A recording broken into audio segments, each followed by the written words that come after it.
How's everybody doing? Hotep. Hey, this is Michael Imhotep, founder of the African History Network, host of the African History Network show. I'm a talk show host, researcher, lecturer, writer, and historian. It is Thursday, May 6, 2021, and I am here with a brilliant historian and scholar. You've heard me talk about him a number of times on the African History Network show. And I interviewed him a couple of years ago when he was speaking here at the Charles H. Wright Museum of African American History. We're joined by Dr. Daryl Scott from Howard University's History Department. How you doing today, brother? I'm doing fine. How are you doing, Michael? I'm all right, brother. I'm all right. It's busy, man, and I'm on the radio 6 days a week, and doing Roland Martin Unfiltered on Fridays, the panelists on Roland Martin Unfiltered. But it's good, man, and I'm glad to have you here because this is a continuation of a conversation that we had at dinner about 2 years ago when you spoke here. And I want you to know that wasn't 2 years ago. The time goes by fast. What was it? 2019? Right before the pandemic. So that's 2020. Why it feels like it's so long ago.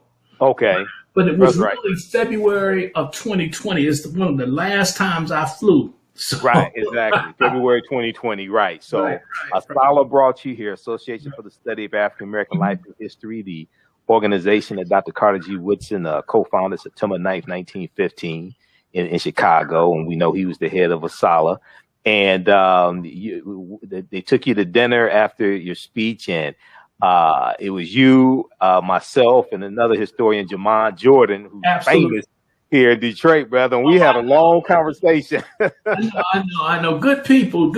And, I'm a Chicago boy, and every time I go to Detroit, it feels like it's the same city. Okay. Yeah. There's so much in common. Absolutely. Well, I wanted to have this conversation, and what we're going to discuss today, everybody, is the 13th Amendment and mass incarceration myth. Okay, and Thirteentherism is a term that Dr. Daryl Scott has coined. Thirteentherism.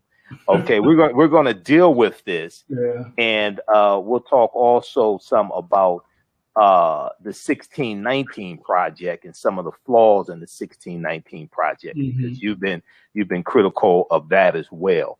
So I want to frame this conversation. So Dr. Daryl Scott is a history professor, professor of United States history at Howard University. He's a professor in the history department. He's taught there since 2003.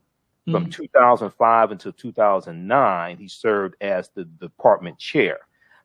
He started his career at Columbia University in New York City in 1993. And in between, he served as director of African American Studies at the University of Florida in Gainesville. Okay.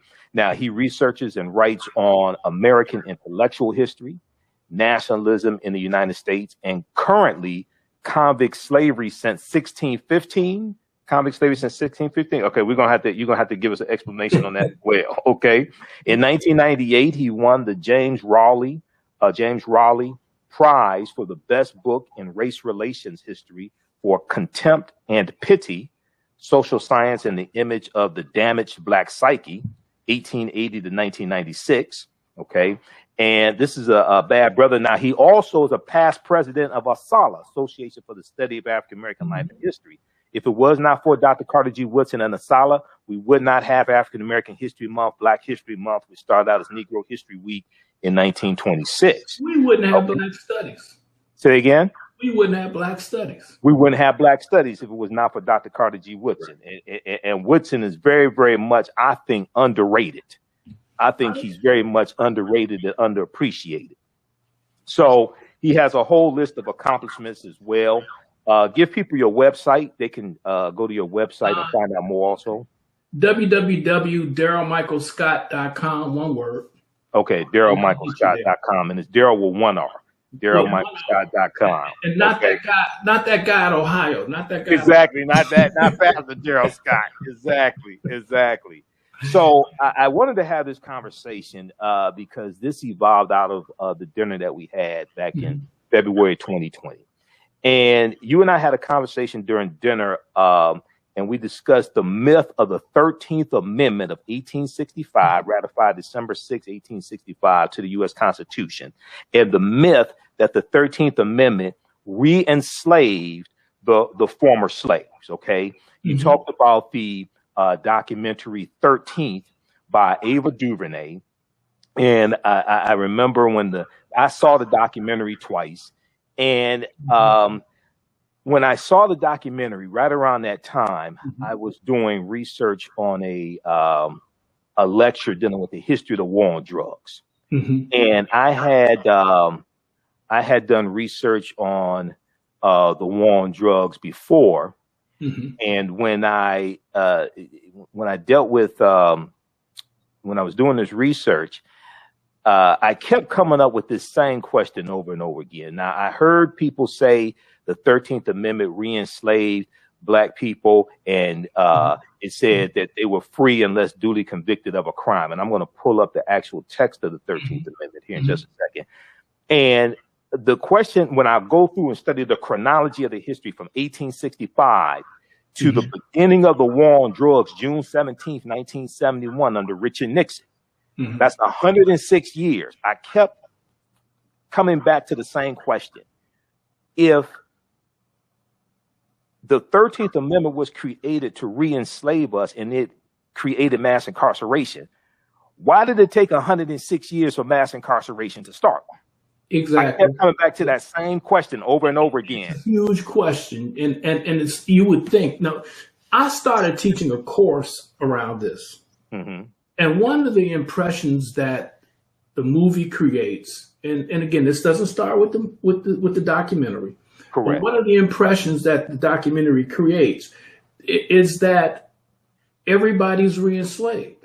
And my students come to class thinking, because they've all seen the documentary. Right. They come to class thinking that by 1870, 1880, the way they roll this out, that most of the ex-slaves had been re-enslaved. Okay. and some of them go as high as 90%, thinking that 90% of them had been re-enslaved. Okay. Wow. So that's the impression that is created when you say that slavery didn't end, it evolved.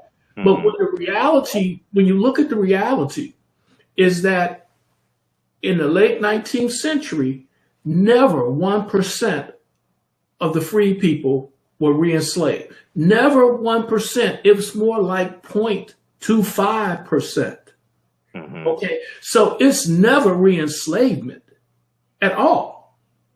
The number is so out of sync that is the biggest misimpression. And so when you start teaching about the 13th Amendment and incarceration, the first thing that pops is that they have to confront the fact that 99% of their ancestors in the late 19th century were never incarcerated.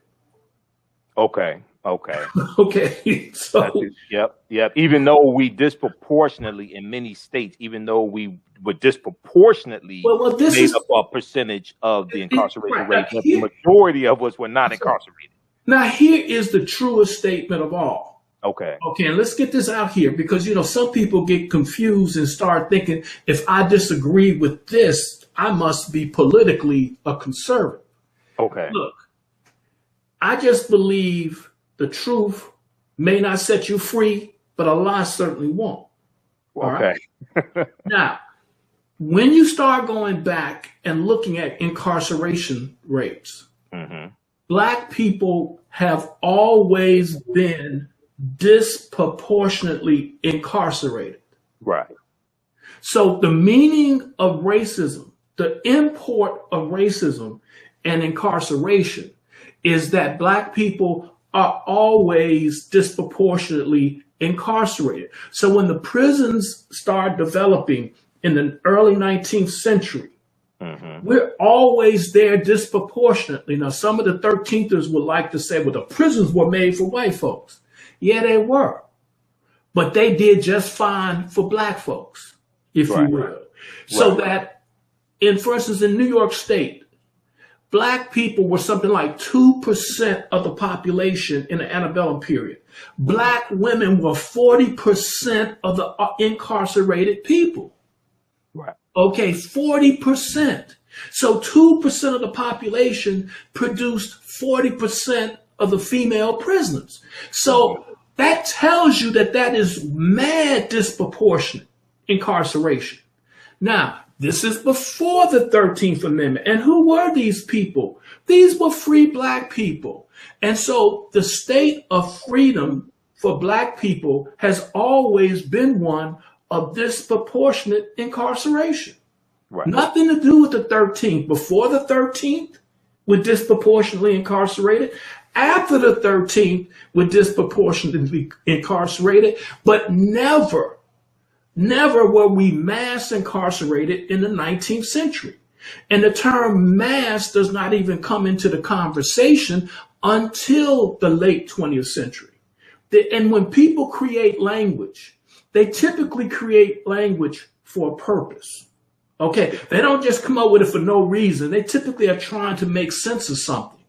And what everyone was trying to make sense of by the 1970s was the fact that incarceration was getting out of control. And so we went from being disproportionately incarcerated in a society where roughly 200,000 people were being incarcerated to being disproportionately incarcerated in a system of mass incarceration, so that we were 6 or 7 times more likely to be incarcerated, and over 1 million of us incarcerated, okay? And that number approaching 1.5% incarcerated in the federal pens. I mean, I'm only talking about the federal system. Okay. And disproportionately incarcerated in that system. So the history is one of consistent, disproportionate incarceration. And why? Because of racism. Right. Now, why anybody hauls the 13th Amendment into this conversation, I don't know. I mean, but it's like, I know why. And I say why, because it's a wonderful conspiracy theory.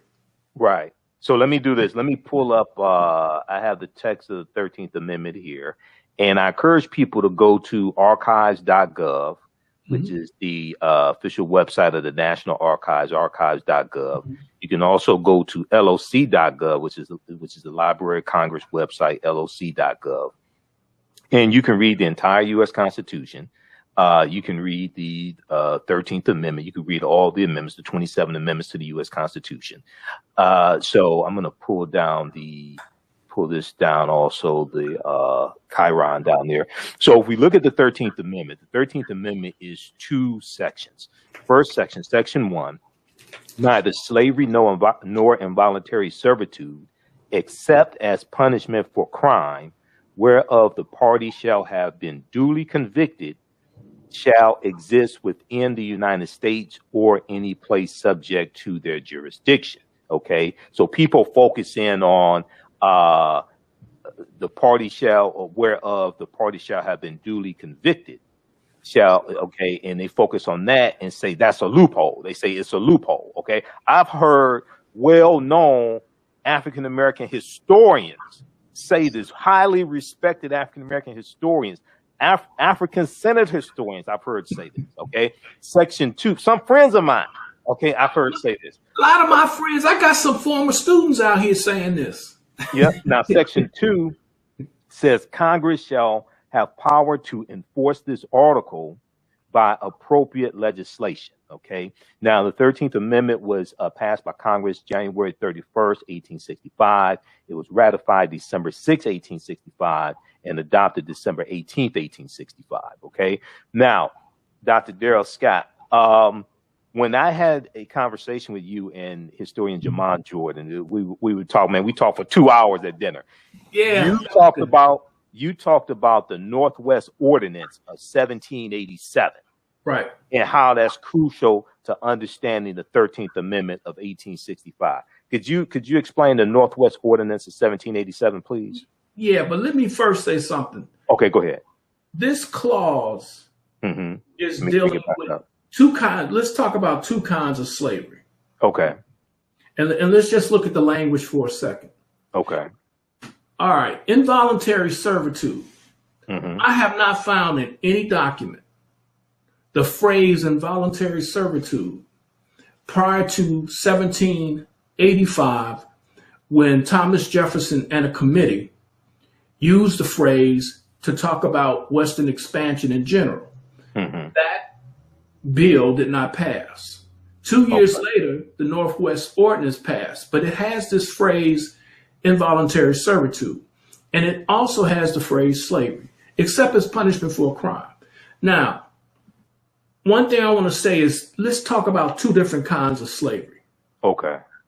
Let's talk about chattel slavery, and let's talk about slavery, convict slavery. Okay? Now, chattel slavery is when you become property, and you are owned for your life, and it is intergenerational, which means your status gets passed on through your mother to your children. Okay, so that's intergenerational chattel slavery, when you're treated like personal property. Convict slavery is when you are a convict. The state has the claim, the right, and the power to take your labor without compensation, but it's typically for a term. Typically for a term. Now, why is there redundancy in this clause? It says involuntary servitude or slavery.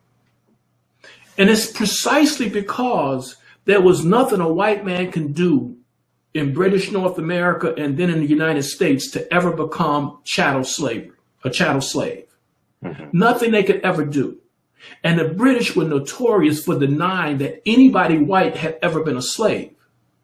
Other whites in Europe sometimes admitted that whites were slaves. Okay. Right. But the British always denied. So always note, when you see involuntary servitude sitting in this clause, Thomas Jefferson and company is talking about white folks. And when you see slavery, it's referred to slave, they're talking about black folks. Okay. So they're talking about both at once. White people and black people.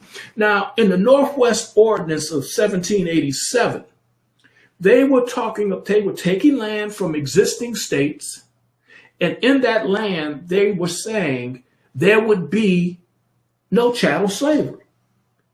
That is what the Northwest Ordinance was created to do, to prevent any more chattel slavery in those states. And those states are Wisconsin today, Illinois, Indiana, Michigan, Ohio, the old Northwest, as they call it.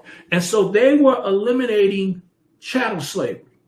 Okay, so this is what the Northwest Ordinance of 1787 was doing. That is what it's attempting to do in chattel slavery, because there were slaves, chattel, in these places. Now, when this ordinance was created, there were virtually no prisons in America. Right. And so in frontier America, you didn't have prisons. So what did you do? When someone broke a crime, you basically had choices of leasing them out to people, selling them out for a term. You could whip them, cut off their ears, brand them, or put them to death. So when this ordinance was created, it was created in an age, in a land where there really were no prisons. Okay, so this ordinance is for how to deal with people who broke the law on one hand, the white ones, involuntary servants, the black ones, slaves. So this was about that. It was about, and by the way, most of the time we're talking about free blacks. So we're talking about what to do with a free black who broke the law. You could make them slaves for a term, not slaves for life, slaves for a term, not their children. So I'm trying to break down, because this long history starts right there in a different world. It starts in a different world. Okay, now Jefferson wants to end chattel slavery. Now, people don't want to deal with this. He wants to end chattel slavery, and he wants to end the presence of black people in America. He doesn't want black people in America. Right. He doesn't want slavery, and he doesn't want black people in America. So if you want to call this clause something, this is a white nationalist clause. This is a Richard Spencer kind of clause that says that this is going to be an ethno-racial state without black people. Mm-hmm. Because we're going to kill chattel slavery. And we're going to prevent free blacks from going to the Northwest by getting slavery, ship them all abroad if you can. But what we're going to do in the meantime, in between time, is if they break a law, they will be sold for a term. This is important. Why? Because at this moment in history, black people in Maryland who were free, were being sold back into slavery when they broke a law because they didn't have prisons. Okay? And you could sell a free black into slavery for a term of years. Now, white people could be sold too. And in colonial America, white people were sold to other white people. Some white people were sold to black people, but they were never slaves.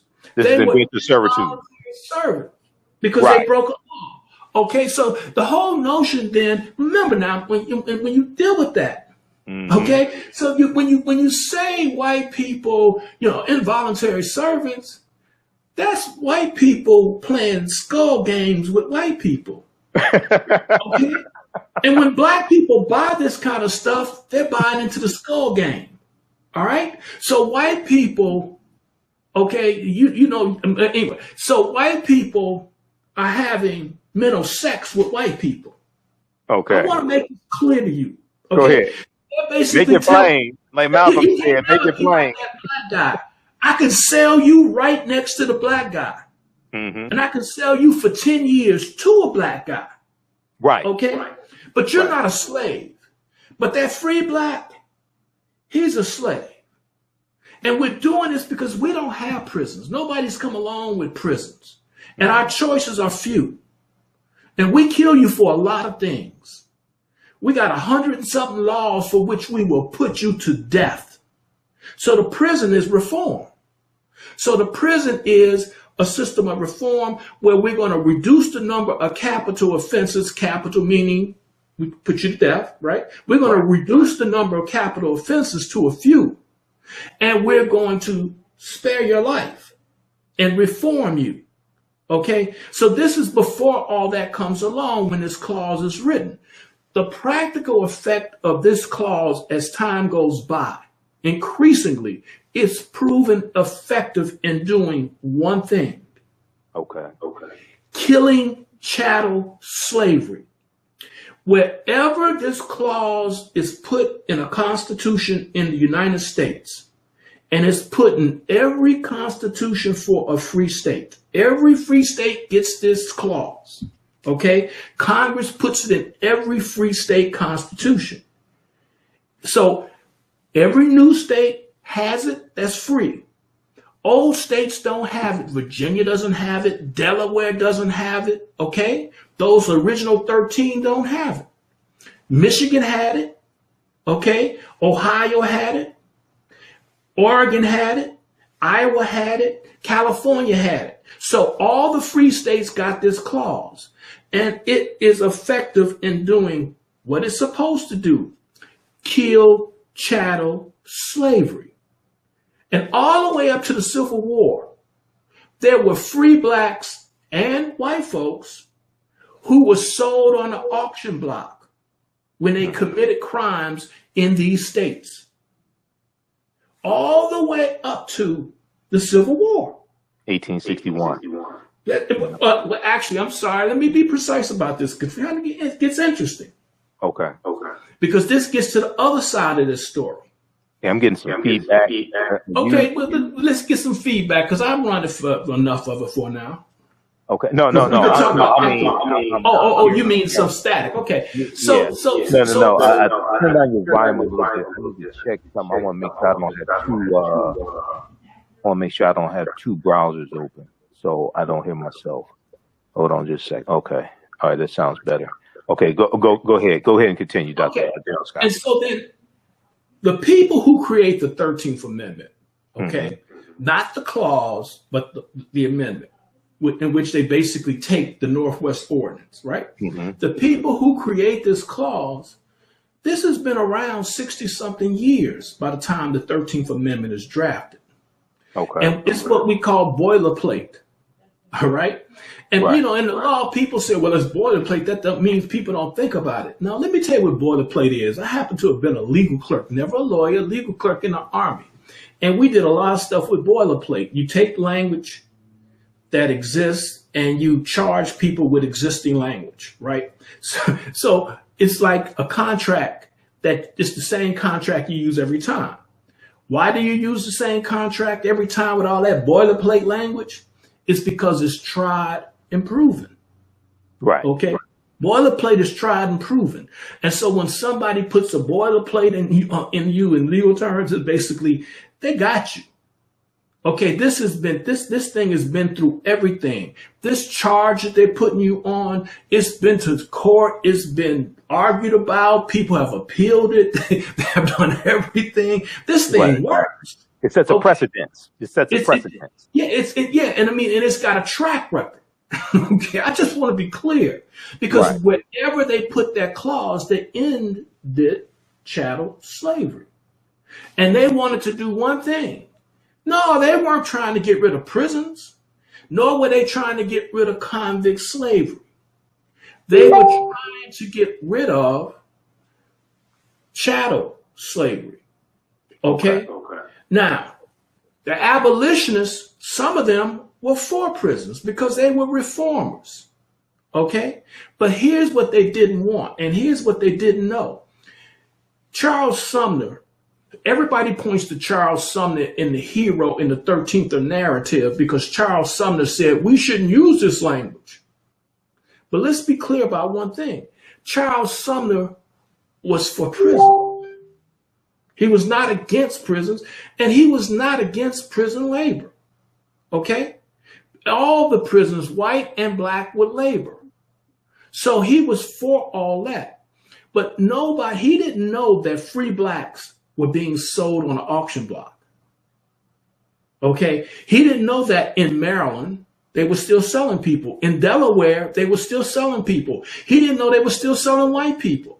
These are not things that they necessarily knew. Everybody knew.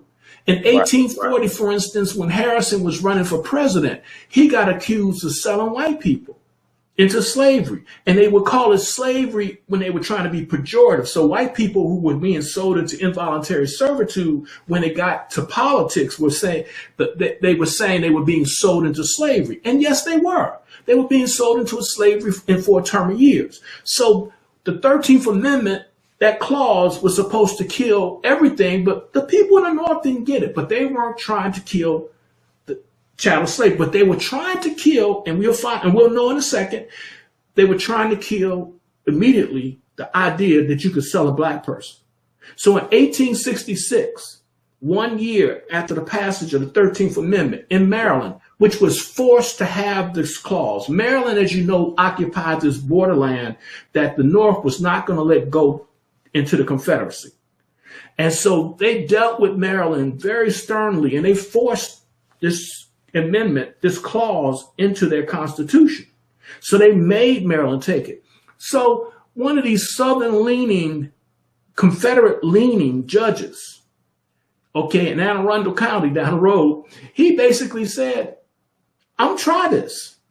I'm going to take these old laws that govern free blacks. Right. And I'm going to sell some black people on the courthouse steps, auction them off. And it was a test case. You can tell it's a test case because he sold 3 or 4 people, and one of the people being sold was a black guy who bought himself.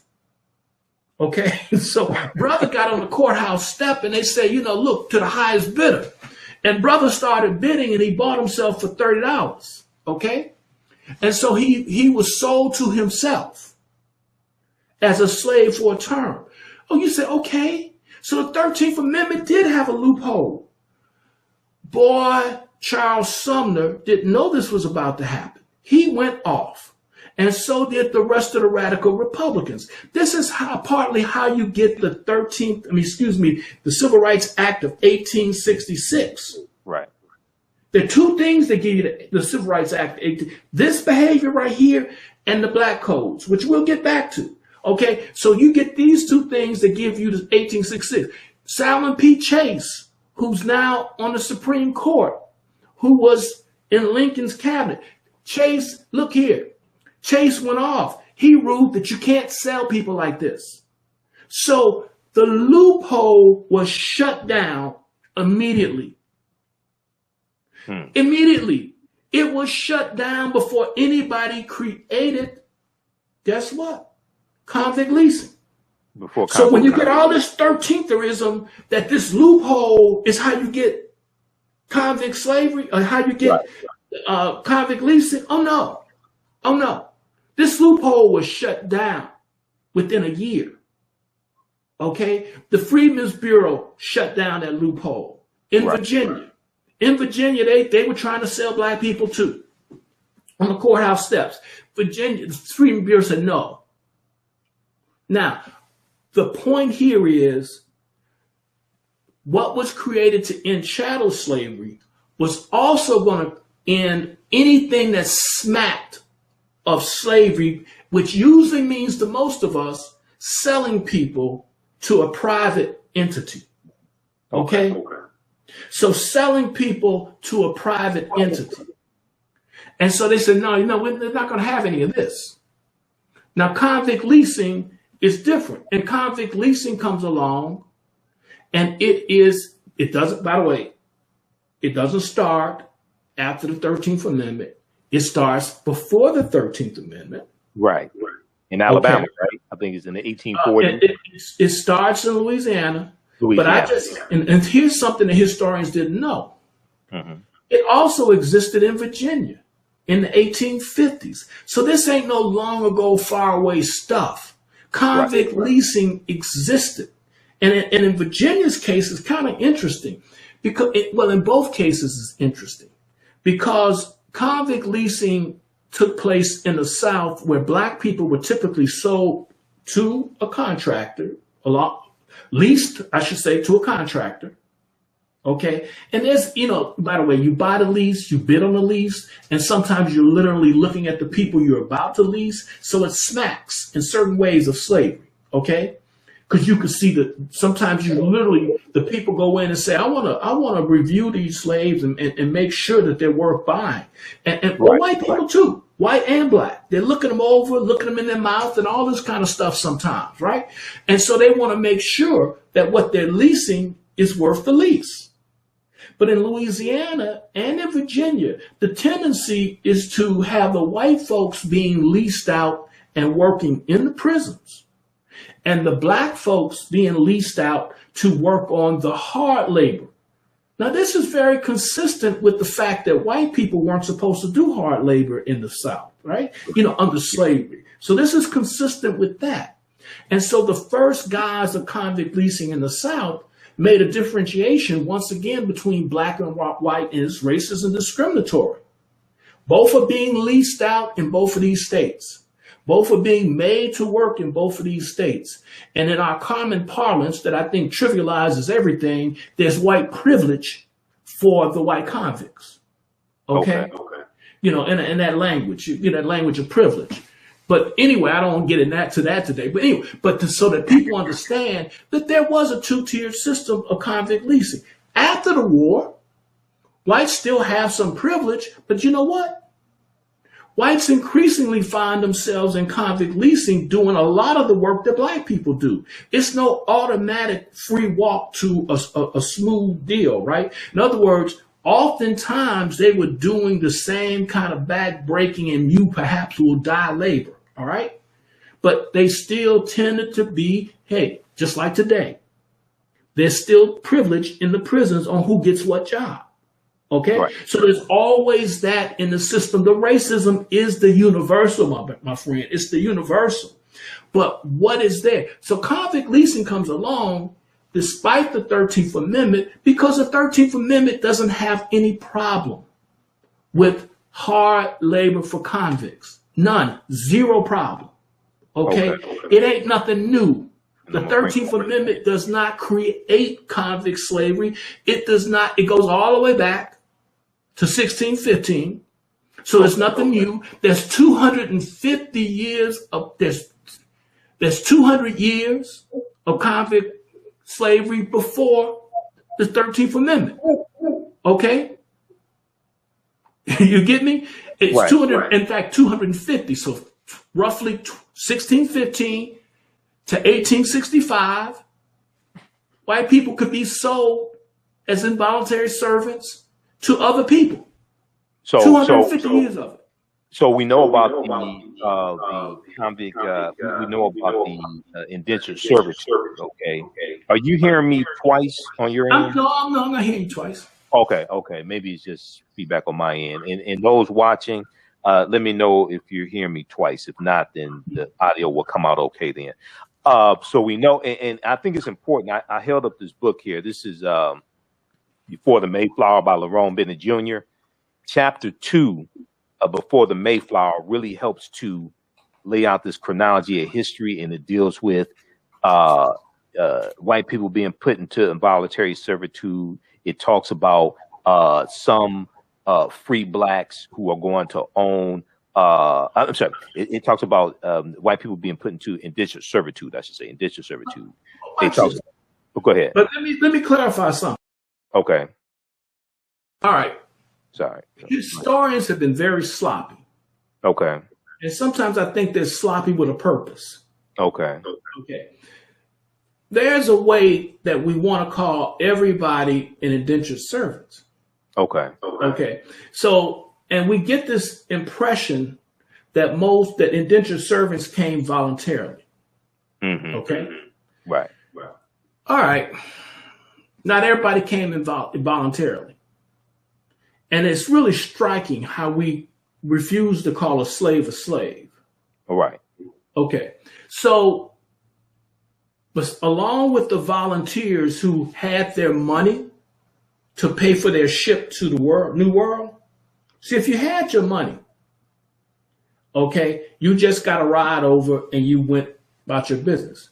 If you volunteered but you didn't have enough money, okay, someone would pay your way over and you were still a volunteer and you were leased out to somebody as a servant, usually for about 7 years. Okay, that's voluntary. Okay, servitude. That's voluntary servitude, and they will call indentured servants. Now, an indenture is a contract. Okay, it's just a contract, term for a contract. And so you say, I'll sign right here, and I'll do some time to get over there so I can have a new life. Well, some of the white folks who came did not come voluntarily. They came because they were convicted of a crime, often a petty crime, in England. And some didn't commit any crime. Okay, they were kidnapped. And they used to call it spirited away. Okay, and later on, after the American Revolution, when the British started snatching Asians and bringing them to the New World, they call it Shanghai. Okay, and so then you could be spirited away, you could be kidnapped against your will. Kidnapped is against your will, and put on a boat, and the next thing you know, several months later, you're in America. Right. Okay. Now what happens? They sell you. Volunteer, you're sold. But the other way, and so by the way, if you didn't volunteer and they're taking your labor, my friend, I don't care if they call you an involuntary servant, you're a slave. You're working for free without compensation against your will for a term of years. Okay, now, the reason I bring this up, because again, I'm going to even argue with my boy Woodson behind me. Okay. It's because when you get these Africans, I was taught and believed until I started doing this project that those first Africans were indentured. Right. Here, check this. It's just very simple. Who you listening to about this?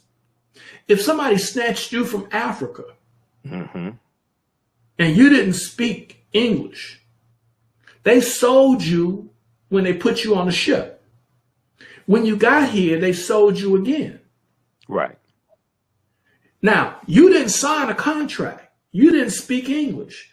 You couldn't consent to a contract. And so what contract? How you call me an indentured servant when I didn't sign a contract? Okay? So you're not an indentured servant. You are working against your will without compensation. My friend, you're a slave. I don't care what they put in the law book. I don't care what the colony wrote down. And by the way, nobody has ever seen what the colony wrote down. Nobody's ever seen one of these black people's indentures. No one's ever seen one. All right?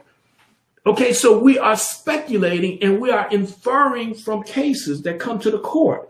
But beyond inferring, I'm going to say, even if somebody did treat you like an indenture, that doesn't make you an indenture.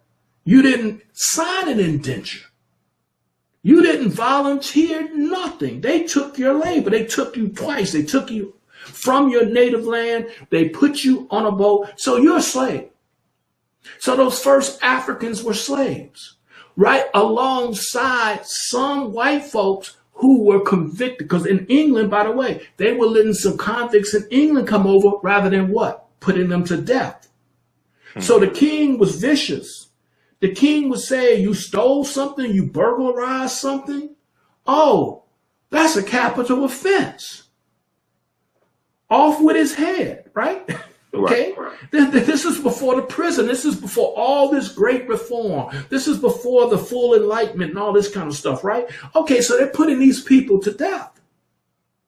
Then comes grace from the Lord, if you will, the king, which is to say, we're going to send you over here for 20 years. Okay, to the colonies. Or you got another choice. Right.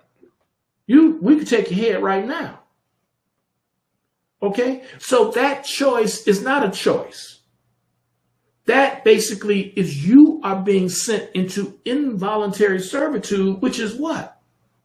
Against your will, which is slavery. You're going to work for 20 years against your will. Okay?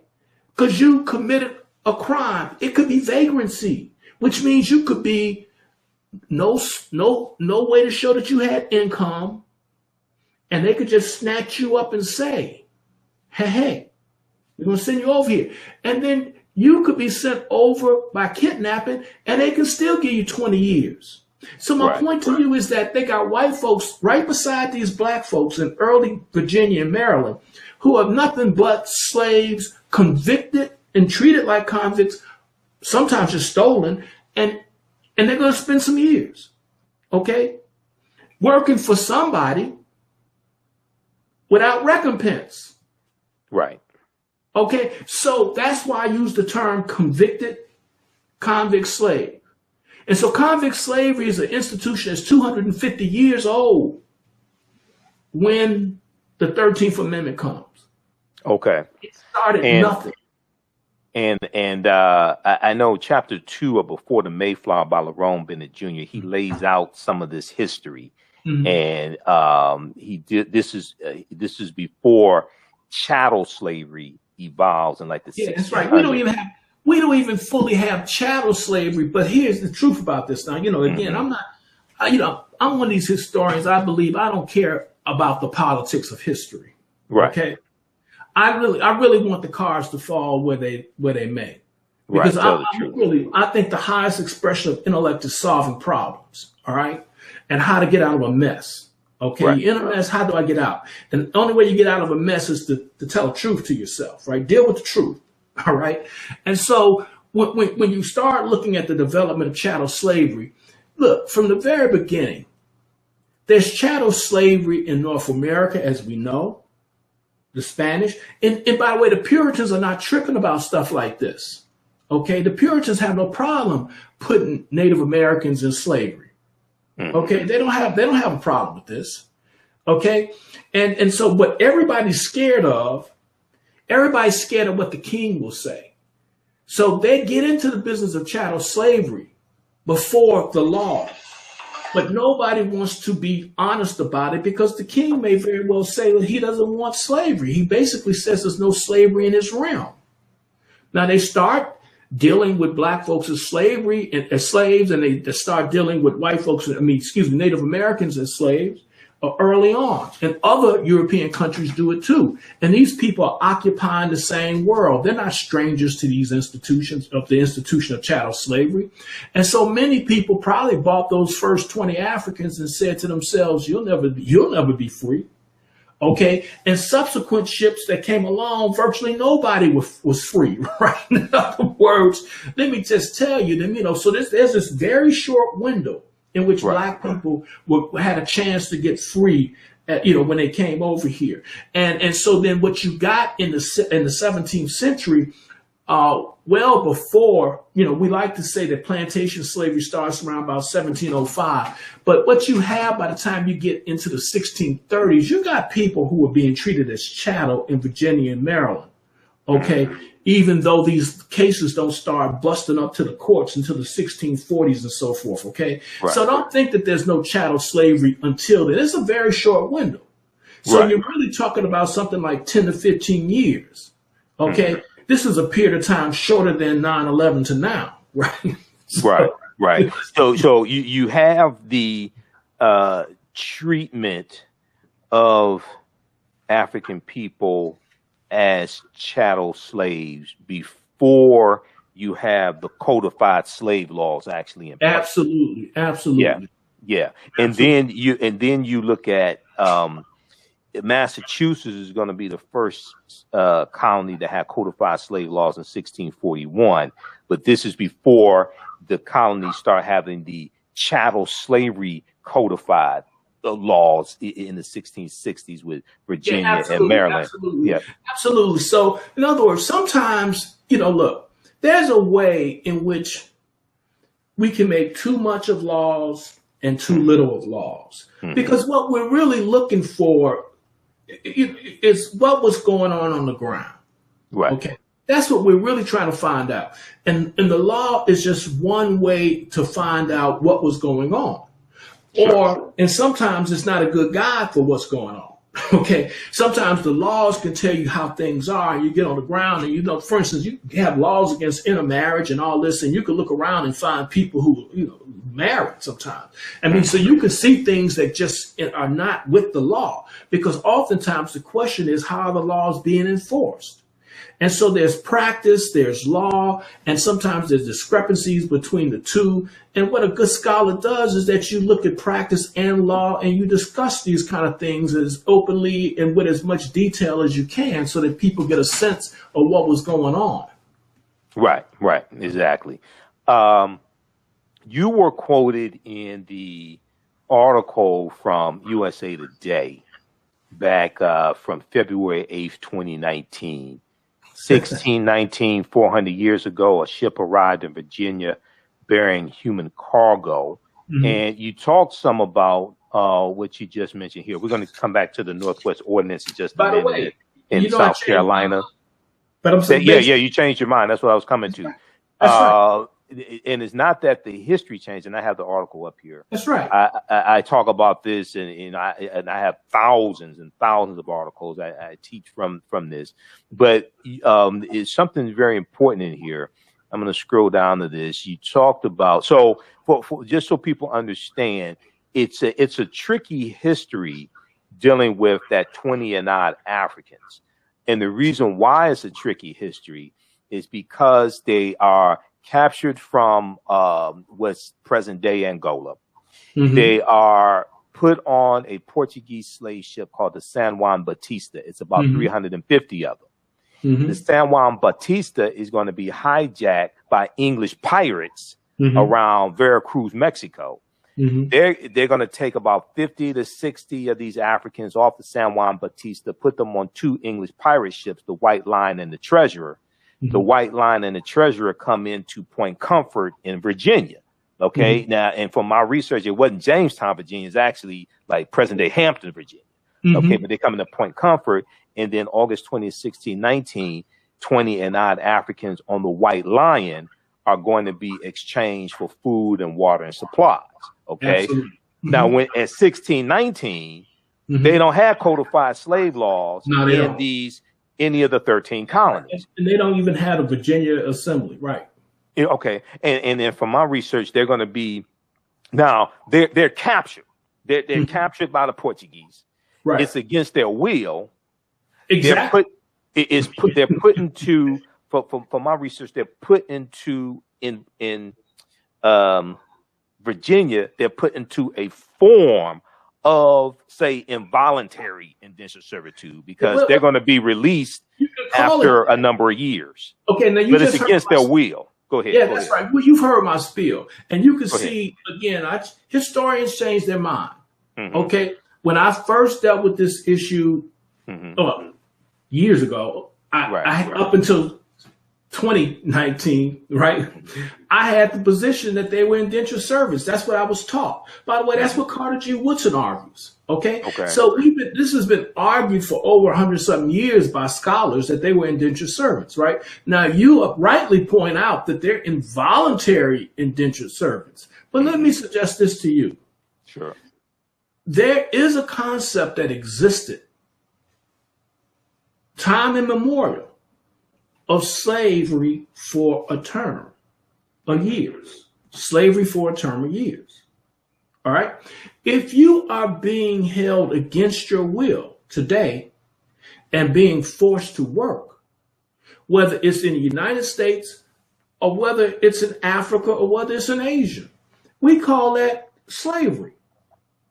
It's called slavery because you are being forced to work against your will without compensation.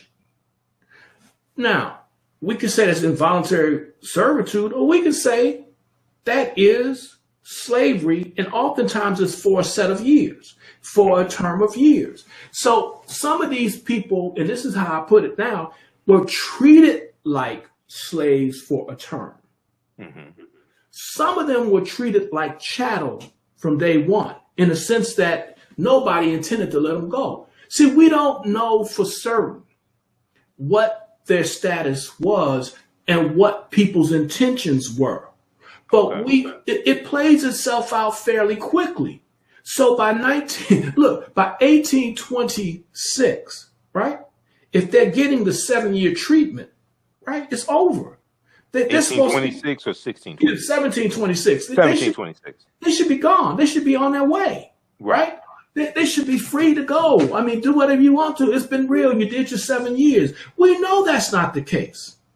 So we know that some people are being treated differently, and it's probable that a lot of these white folks who were holding them were trying to hold them permanently. They just didn't know what to tell the king because it was unclear what the king was saying. So it's speculative, but I'm going to say this. If I was holding you, I wouldn't be running around Upper Marlboro where I live telling people I got you in my basement.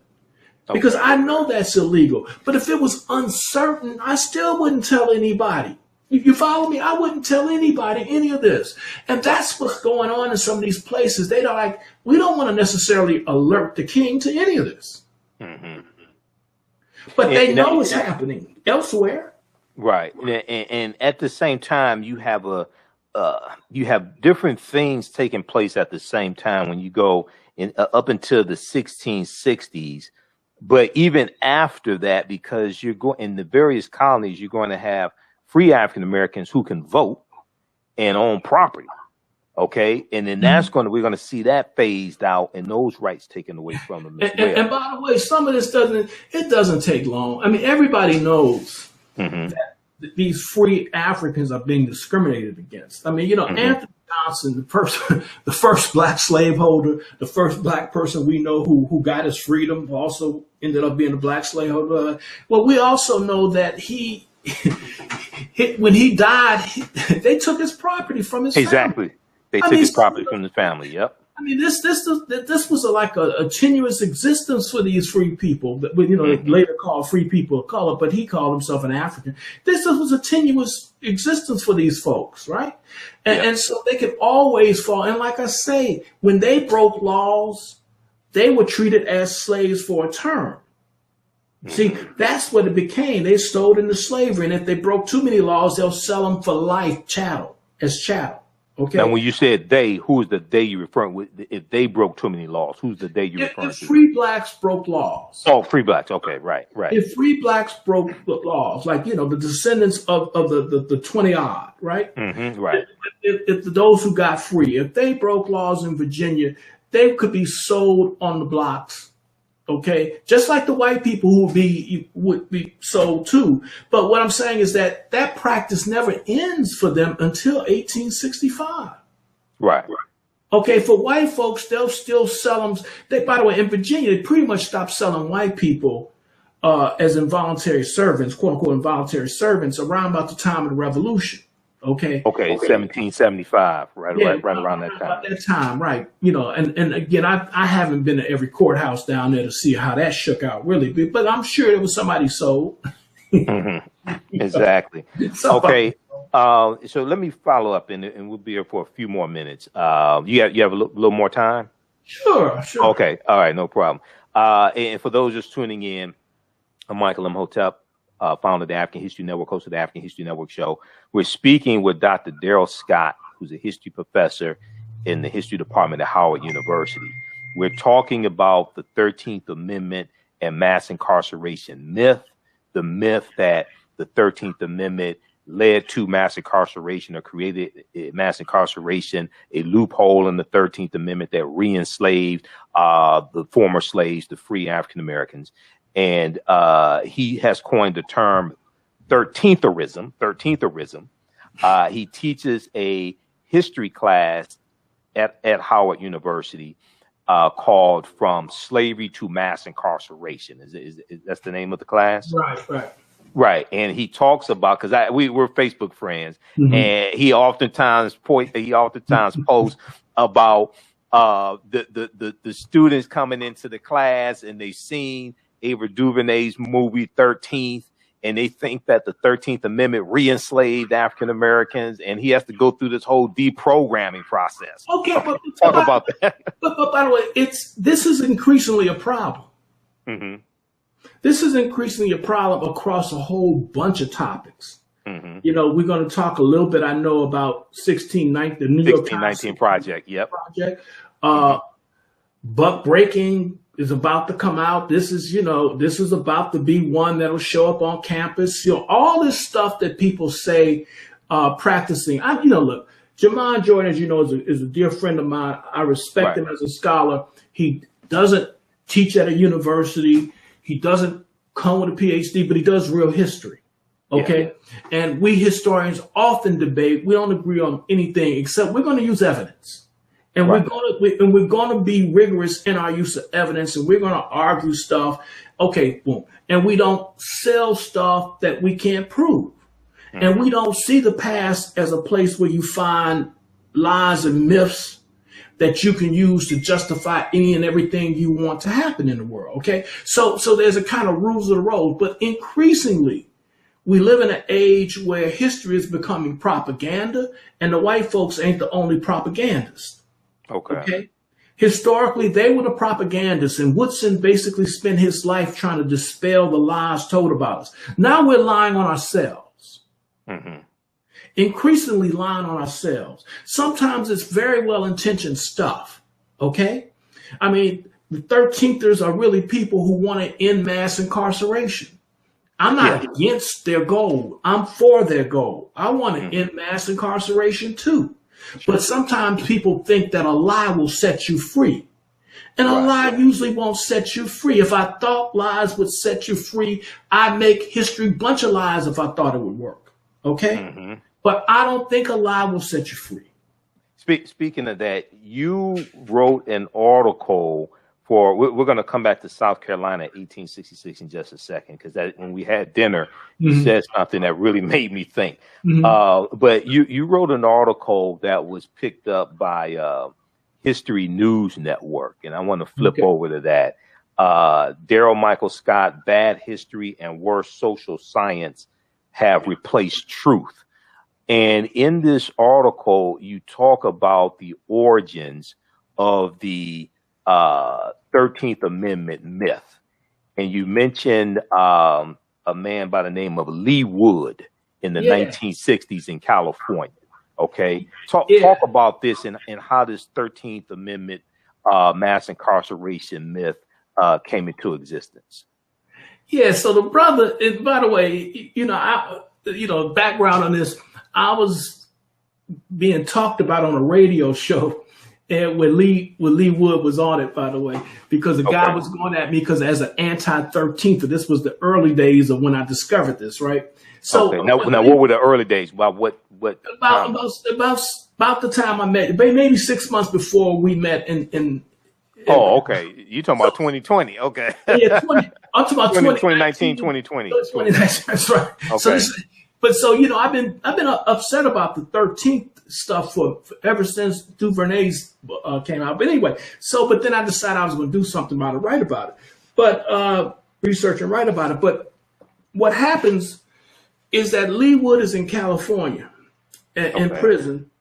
And the way he tells the story is that he was sitting around with other prisoners who were left prisoners. They were the left revolutionaries. And he believed that they were reading the Constitution. And he read the 13th Amendment and had an epiphany. And he thought what he read in the 13th Amendment, that loophole, explained why he was in prison working. Right. Okay? That's why he's here. He was re-enslaved and put to work. Now, he was in a California prison, and he didn't get out until some years later, but he told his brother about this, and he says his brother goes out, and he wants his brother to tell Angela Davis, and Angela Davis gets told this, but I don't know if that's where Angela Davis gets this idea from, but Angela Davis writes an article about Frederick Douglass not dealing with the issue of convict leasing, and said, critiquing him for being bourgeois and not concerned about the plight of black prisoners, right? And so, and in this, she mentions the 13th Amendment and its loophole. And so in that 1994 article just blows up, okay? And so this goes from kind of prison thought in prison movement circles into something that becomes fully academic, because this, the kind of bridge between the activist world and the academy is no better embodied than by Angela Davis, right? And so Angela Davis uses this notion in an article. It doesn't become her central way of understanding mass incarceration, because Angela Davis understands it is a bona fide radical and believes that political economy and things like this is what shapes the world, right? And so her understanding of mass incarceration is not reducible to the 13th Amendment, but her passing phrase is what kind of catapults this into the academy, the discourse in the academy, in the same way that Lee Wood's activism, put it in prison activist circles. And so prison activists throughout the 60s and 70s, into the 80s and 90s, have latched on to the notion that the 13th Amendment is why they are incarcerated and forced to work. So, in other words, it's got this two tracks. One ends up being academic, one ends up being the prison activist, okay? And so this is how, and by the way, a lot of stuff comes out of the 60s, and it churns and churns and churns, and then sometimes it gets to be something that blows up big, right? And so an idea that comes out of the late 60s and early 70s becomes the basis for our politics about abolition and other things by the 2010s and so forth. So it's kind of a fascinating story. Right, it snowballs. That's right, how this snowballs and grows, right? And so that in and of itself is fascinating as an intellectual historian, right? So you trace the 13th Amendment mass incarceration myth, the link between the two. You trace that back to an incarcerated activist named Lee Wood in the 1960s in California. Okay. All right. That's interesting. And see, once again, Back in 2016, when Harper's Bazaar Weekly had their cover story, it was, I think, April 2016. They had their cover story called "Legalize It All," and it was about the history of the war on drugs and Richard Nixon's war on drugs. And the journalist Dan Baum, Baum, talked about an interview he did with John Ehrlichman years before, who was Richard Nixon's domestic policy advisor. And Ehrlichman went to prison for 18 months, federal prison, for his involvement in the Watergate scandal. And Dan Baum said that John Ehrlichman told him that the war on drugs was a war on two populations. It was a war of Richard Nixon's war on drugs. Richard Nixon declared his war on drugs June 17th, 1971. He said it was a war on the anti-war effort, the anti-Vietnam War movement, the hippies, things like this.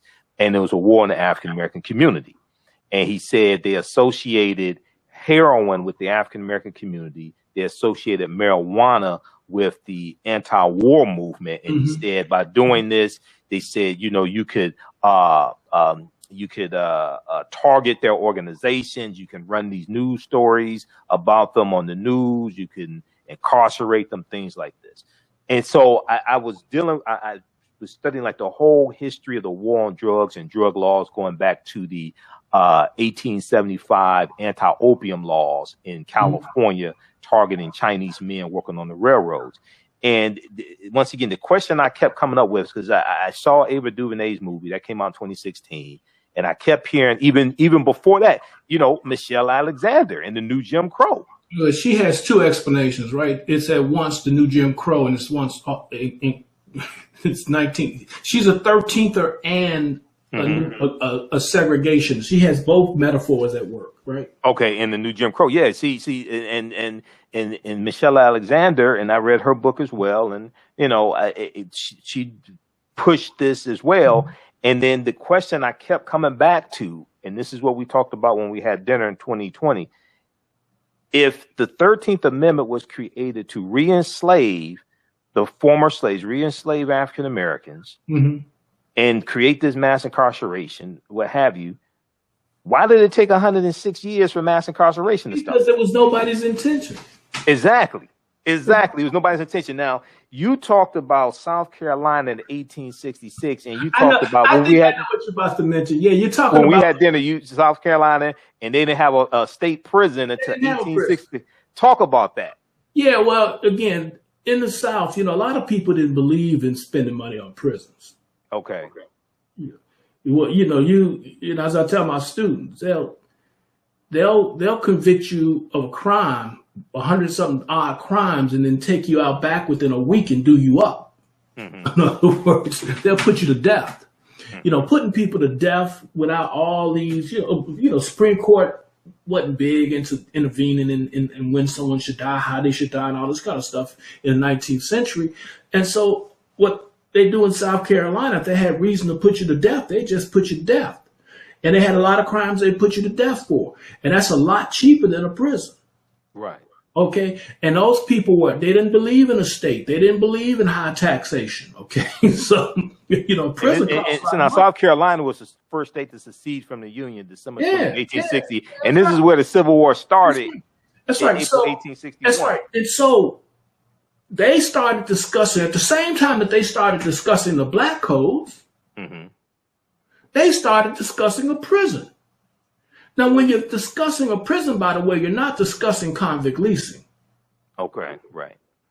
Because convict leasing, as we know it, is when you're selling people to private owners entities that are going to take you out to work in the field or in a mine or on a road or something like this. Corporations, things like that. That's right. So you're going to, let the people take control of. So when you build a prison, particularly at this moment, the whole idea was that you were going to house these people. And they said that you're going to emancipate these Negroes, and now they're going to commit more crimes. Because there have been criminals all along. By the way, this whole notion that black criminality was something that comes in after the Civil War, The notion that blacks were criminals is an antebellum notion that goes back all the way, right? Right, so before the Civil War, antebellum before the Civil War. Oh, yeah, before the Civil War, right? And so it just becomes a scientific discourse about criminality in the late 19th century, but nobody ever needs science to call somebody else a criminal, right? You didn't need science for that. So they've been calling black people criminals all along. And so they were saying that black people would be free and there would be more criminals. And then they got together and said, we're going to have to build a prison to deal with this black criminality. They built a prison to hold 100 people. There were over 400,000 black people who were in slavery in South Carolina. And they built a prison that would have 100 people. Right. Okay? Nobody's thinking mass incarceration. Right. Nobody's 1866, the year after the Civil War ends. About re-enslaving 400,000 people. Right. This is utter nonsense. Okay, and it plays on the fact that we think they're criminals.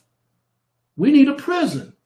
Well, how many are you gonna have? You got 400,000 black people who are about to be freed. How many criminals you think you're gonna have? How big is your prison gonna be? We'll have 100 cells.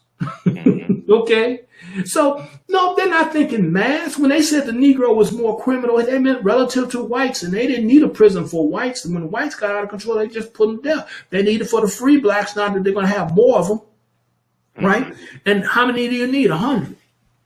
Yep, they had 100 beds, 100 cells, 100 cells. 1866, South Carolina. They're going to build 100 cells. This just goes to tell you that there's nobody's mind that they're going to re-enslave 90% or 100% of black people. Okay, this is just mythology gone mad because we think, watch this, we think that if we can draw the link between slavery and mass incarceration, we can convince white people that slavery is existing and it's evil. And white people, they agree slavery is evil. Let me tell you something. That assumption is not even a good assumption. Okay. if you put the 13th Amendment to a vote today, I don't think you would. I think you get the same 57% of white folks who think black people it's okay for police to shoot black people. You get the same 57%. Well, you know, brother, on my show yesterday, I talked about the attack on critical race theory and the attack that Mitch McConnell and other Republicans are doing on the 1619 Project. And we talked about in the Tennessee state legislature, State Representative Jeff Lafferty misunderstands the 3/5 compromise and said the 3/5 compromise was something good. 3/5 compromise 1787. You had some very, very ignorant people in these state legislatures and the U.S. House of Representatives and U.S. Senate, very ignorant of history. And this is extremely dangerous. Let me tell you something. We got some black people who wouldn't mind bringing the 13th Amendment back if you got rid of laws for gay marriage.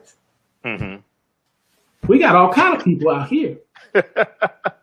We live in interesting times. Right, exactly. So don't put nothing up for the vote, but don't assume, like my whole point is, don't assume that anybody thinks that mass incarceration is wrong because it's like slavery. That's bad. Nobody thinks that. That is not a winning argument. Right. You wanted to talk about the black codes. You mentioned the black code.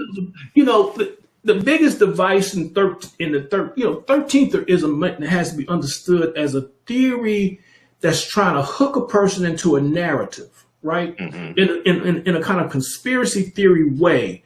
And so then you got to have this proof that people are trying to re-enslave black people. So the way you do it is, of course, you say there's a loophole in the 13th. So that's the first device that they point to, that loophole. And then the second device they point to is the black code. And so the black code was created to re-enslave black people. That was the mechanism. So in that narrative, in that myth, in conspiracy theory, the Northerners, who had just beat the Southerners in a war, right? Okay, 500,000 people dead, okay? But they're in cahoots in the 13th narrative to re-enslave black people. Okay, You know, that's a conspiracy between the white man, North and South. Okay? Right. So now they come up with the black codes. And you get celebrated people talking about these black codes as if that's how they're re-enslaving us. The black codes don't last a year in most places because the 1866 Civil Rights Act is striking them down. The Freedmen's Bureau is striking it down. The 14th Amendment strikes them down. A Supreme Court decision by Salmon Chase strikes it down. So the black codes are wore out, okay, before the first convict lease system starts. Mm-hmm. If I'm dead, I can't give birth to you, okay? So the black codes have nothing to do with convict leasing. And so this big myth, so you go from the loophole to the black codes to mass incarceration through the convict lease system, okay? And the truth of the matter is, as we talked about, fewer than 1% of black people are in the system. Now, by the way, and let's just be clear, you want no part of the convict lease system. Sure. Okay, the convict lease system was a death trap quite often for people, okay? Many went in, and most did not get out. It could be a death sentence, and so nobody wants it. Now, another thing about that system people need to know is that it was brought down much sooner than these people would let you think. You know, they like to say Alabama 1928 is the, when it ends. By 1913, it's over for the convict lease system everywhere but Florida and Alabama. Okay, so the system is broken by then. And interestingly enough, the system is broken by who? The generation of white nationalists who brought you disenfranchisement and segregation. So the people who are the diehard white nationalists in the South ended convict leasing. Now, this was not philanthropic. Okay? I mean, let's never get any of this stuff twisted, right? This is not about the morality of white people. In this particular case, this is about white people being at odds among themselves again about who was going to be in power. Okay? And so then you had one generation of people who thought that the laws were working for the rich white people of the South against another generation that was populist, talking about the small white man, people like Pitchfork Ben Tillman. Pitchfork Ben Tillman, yep. Pitchfork Ben Tillman. And Pitchfork Ben Tillman, by the way, and there's always black people. There's always, at this point, he's the governor, but there's always black people who agree with these kind of people about a lot of things, right? And so Pitchfork wants to end convict lease, but he also wants to end black voting. And just like you got these Trumpists today who are playing with getting disenfranchised in black people by rolling with Trump, okay? Okay, there were some black people who rolled with Pitchfork and said black people should be disenfranchised. Okay, there were black Tillmanites. And so you got, and then, throughout the South, and throughout South Carolina, there were black folks who were Democratic Party in Alabama. And so some of these people were all for it. And what they would have told you is that, these same people were against things like convict leasing. So it's always complicated, but folks who are sometimes agreeing on some issues find themselves in bed with the hardcore white nationalists. Right. Speaking of Pitchfork Ben Tillman, people can read this article. There's an article from Slate.com from a few years ago. It was regarding, it's February 2017. It's regarding Senator Elizabeth Warren. And when Senator Elizabeth Warren was silenced in the U.S. Senate, and it ties into Pitchfork Ben Tillman, rule used to silence Warren.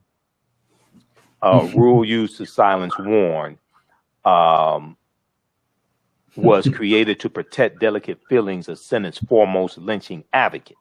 And it talks about Senator Pitchfork Ben Tillman, who advocated for the lynching of African Americans from the U.S. Senate floor. Okay, so what were you saying? What were you saying, Dr. Scott? Yeah. Strange bedfellows. Just like I said, there's a lot of people back then, black people, not most, just some, who were rolling with pitchfork Ben Tillman, even though he would support lynching, even though he would do blah, blah, blah. And by the way, goes to show you can be against convict leasing and for lynching. You see how that works? And because you were against convict, he was against convict leasing. I want to just make clear, because he thought the money was keeping his enemies in power, because convict leasing was always corrupt. Right. And so the politicians in office would get the money from the people with the lease, and that's how they would get reelected. And so part of the reform was to get rid of their enemies. White folks have their divisions. You always want divisions among people who are your enemies. You want to create them, you want to divide them, and they were divided on these issues. And this is how we get rid of convict leasing, even though nobody was for. This was no moral reform on behalf of the Negro. Okay. All right. I want to switch gears here and talk about for a few minutes the 1619 Project. I know you've been critical of it. Before we segue into that, very quick, I want to give you an opportunity to promote your latest books and promote your work so people can support you. But also, you can support the African History Network. We definitely need your support as well.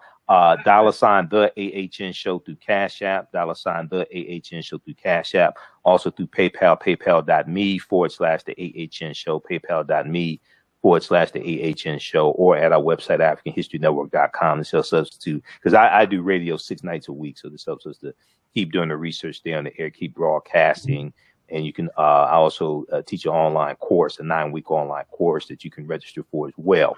Dr. Daryl Scott, how can people purchase your books? How can people support you? Well, I mean, you can find anything on Amazon, but look, what I really need people to do, because I'm not good at self-promotion, go join ASALH. Go to asalh.org, right? And join ASALH. Keep Woodson's organization alive and get it back to publishing his own books, right, in his own journal. So I won't go ASALH.org. Yep. Well, your website is DarylMichaelScott.com. DarylMichaelScott.com. We'll bring that up, and it is Daryl with one R. Daryl Michael Scott. From Maryland, not Ohio. From Maryland, not Ohio. Yep. DarylMichaelScott.com. Support Dr. Scott, and you have a book on Dr. Carter G. Woodson as well. Yeah. What's the name of the book? Carter G. Woodson's Appeal, and then I edited the Miseducation and million versions of that. But support the ASALH version, right? Support Miseducation of the Negro, 1933. Yep, originally. Yeah. Okay. Before we go to 1619 Project, I just want to hit on something. You talked about Thomas Jefferson and Thomas Jefferson wanting to end slavery. Mm-hmm. Okay, is that ending? Now I know Thomas Jefferson. I know at the Philadelphia Convention in 1787 there was a debate over ending the international transatlantic slave trade, the importation of Africans and enslaving them. And Thomas Jefferson wanted to abolish the international transatlantic slave trade because we know he was a big slave owner, and he felt by cutting off the supply of Africans coming into the country, this would then increase the value of the Africans who were already here. Now, you're saying that he also wanted to end chattel slavery as well? I mean, come on, let's just be honest, right? I mean, let's think all these things through, right? Okay. You may, if Thomas Jefferson and these folks wanted to drive up the price of slaves, mm-hmm. they would be driving up the price of slaves against themselves too. Okay. Right. And then they would also drive up the cost of maintaining slaves. In other words, you now got to feed them better, treat them better, because. Okay. Yeah. I mean, so there's keep them healthy because you're going to sell them for a higher price. Yeah, but again, I mean, this is not really. You got to understand a lot of this stuff. But when you're in the late 18th century. Mm-hmm. You don't have the cotton gin until towards the end, and nobody knows what the cotton gin is around 1793. Okay. Yeah. So you don't know what cotton is going to do and how it's going to change. Cotton growth, the cotton culture in America was what they used to call they still call long staple cotton. And it was done primarily during the Revolutionary era in South Carolina, on the Sea Islands primarily. So what we're really dealing with when you talk about slavery at this point in time is tobacco slavery. Okay, you don't even have a Western market for slaves at this point in time. In other words, we end up with this great migration of slaves to the Southwest. Remember, Thomas Jefferson is the one who's trying to prevent the movement of slaves first to the Southwest. So he puts a bill forth in 1785 trying to end the movement, to end slavery in what becomes Georgia and what becomes Alabama. Not Georgia. What becomes Alabama and Mississippi? He's trying to end that. He doesn't see slavery. And then when they do all this, they don't even have Louisiana. And so at this point in time, 1803 Louisiana Purchase. So then he's not out here trying to perpetuate slavery. He thinks he wants it to come to an end. Okay. And he wants the black folks who are here to be colonized abroad. So you would free the Negro and you would colonize him elsewhere. Get rid of him. White nationalism, baby. That's real white nationalism, all right? And so he wants them gone. Right. All right. So this whole notion that he's doing it to increase the value of slavery, no. I mean, it sounds reasonable enough, but there's no evidence to really sustain that, particularly when they passed these, this law, right, during the Constitutional Convention and agreed to end the slave trade. Okay. Well, they put the 20-year clause in That's Article 1, Section 9, Clause 1, the 20-year clause. That's right. And so when they make this deal, this is pre-cotton. Right. And at the same time, he's trying to end slavery in the South. Stop slavery from expanding. And so, again, I don't have any vested interest in the morality of any of these cats. That's not ever what I'm talking about. I don't think history is a morality play. But I am trying to say that when Jefferson is dealing with black folks, okay, not only is he a hypocrite most everywhere you turn, he's also really wants a country that is made up of Americans and assimilated Native Americans, okay, who amalgamate with white folks. And he has no place for the Negro at all. Mm-hmm. Okay, that's his dream world. He and Richard Spencer. Yeah. You get me? They see the same vision, ethno-racial state. Right. Okay, where he incorporates Native Americans. Richard Spencer coined the term the alt-right. He coined that term, but he also, he's big on the ethno-racial state. Right. And he's the mentor to Stephen Miller, who was in the Trump administration, advised in the Trump administration. And the vision is no more Negroes in the United States. Right. No more black folks. No more black folks. Exactly. And so I'm not trying to sugarcoat old Tom Jefferson at all. Right. Okay. Exactly. Not at all. I want the cards to fall where they may so we could deal with people for what they were trying to do. Now, of course, most of my career, I've been getting slammed about calling Thomas Jefferson a white nationalist. People were saying, no, he's not a white nationalist. He wanted to create black people, a place for black people abroad. He was actually a black nationalist. Oh, yeah. That's what a Yale historian said. Right. All right. Now, the 1619 Project, I know you've been very critical of some aspects of the 1619 Project from the New York Times, spearheaded by journalist Nicole Hannah-Jones. And we know that there has been a slight correction that the 1619 Project put out as well. I'm going to bring that up. That was I don't know which version you're looking at. That was like watching somebody like you're in Detroit, right? What was that running back that y'all had? That famous running back? Barry Sanders. Well, we had Barry Sanders. We had Billy Sims before that. Yeah, but it's like watching Barry Sanders run down the field. You dive in that stuff and it's moving. I don't know. Well, I don't know where they're at right now, but they're moving down the field. Right. So there was well, first of all, I know you had posted it went back in September 2020. You posted on your Facebook page, and you laid out 5 criticisms of the 1619 Project. One was racism did not begin in 1619. Because they're saying, okay, racism began in 1619, and the 1619 Project also is an attempt to reframe American history, and looking at 1619 as the beginning of this country as well, beginning of the start of this country. You talk about slavery was not a primary cause of the American Revolution, because this is something they had to backtrack from. And then 3, African American history is not the story of racism and victimhood, or our actual history is ignored. 4, mass incarceration did not arise from the 13th Amendment. We've already dealt with that. Mm-hmm. And 5, American history is not reducible to race and racism. Okay, so these are 5 things that you laid out. Mm-hmm. Talk about that. And is the 16? Can we correct certain things in the 1619 so it's valuable? What's your opinion on this? You know, one of the most unfortunate things is that anytime history gets caught up in politics, mm-hmm. everybody feels the need to run to protect the people left of center, right? Okay. We're not gonna side with the people who are conservative, okay? And what we find ourselves with is a set of counter myths, right? Okay. We find ourselves with American exceptionalism coming out of the conservatives, which, by the way, had its origins in liberalism.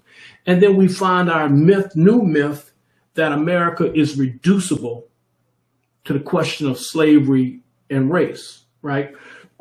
And that in this whole thing, not just America is reducible, that Black people in our history is reducible to America, is reducible to slavery, is reducible to victimhood. So this is what the project is pretty much putting forward. And, you know, I see this as part of what I call neo-integrationism, okay? Mm-hmm.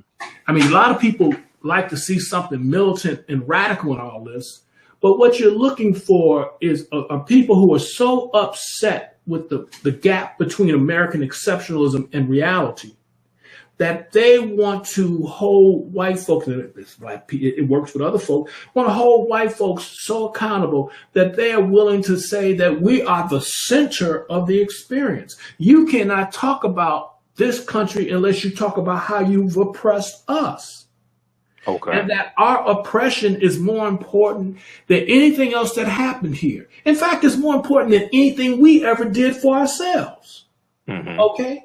And so then this is 1619 is really the mythical origins of the African American. Okay. That's what it really is. And Black scholars have for over 100 years looked. And by the way, you know, Black people have been writing history about themselves ever since the 19th century.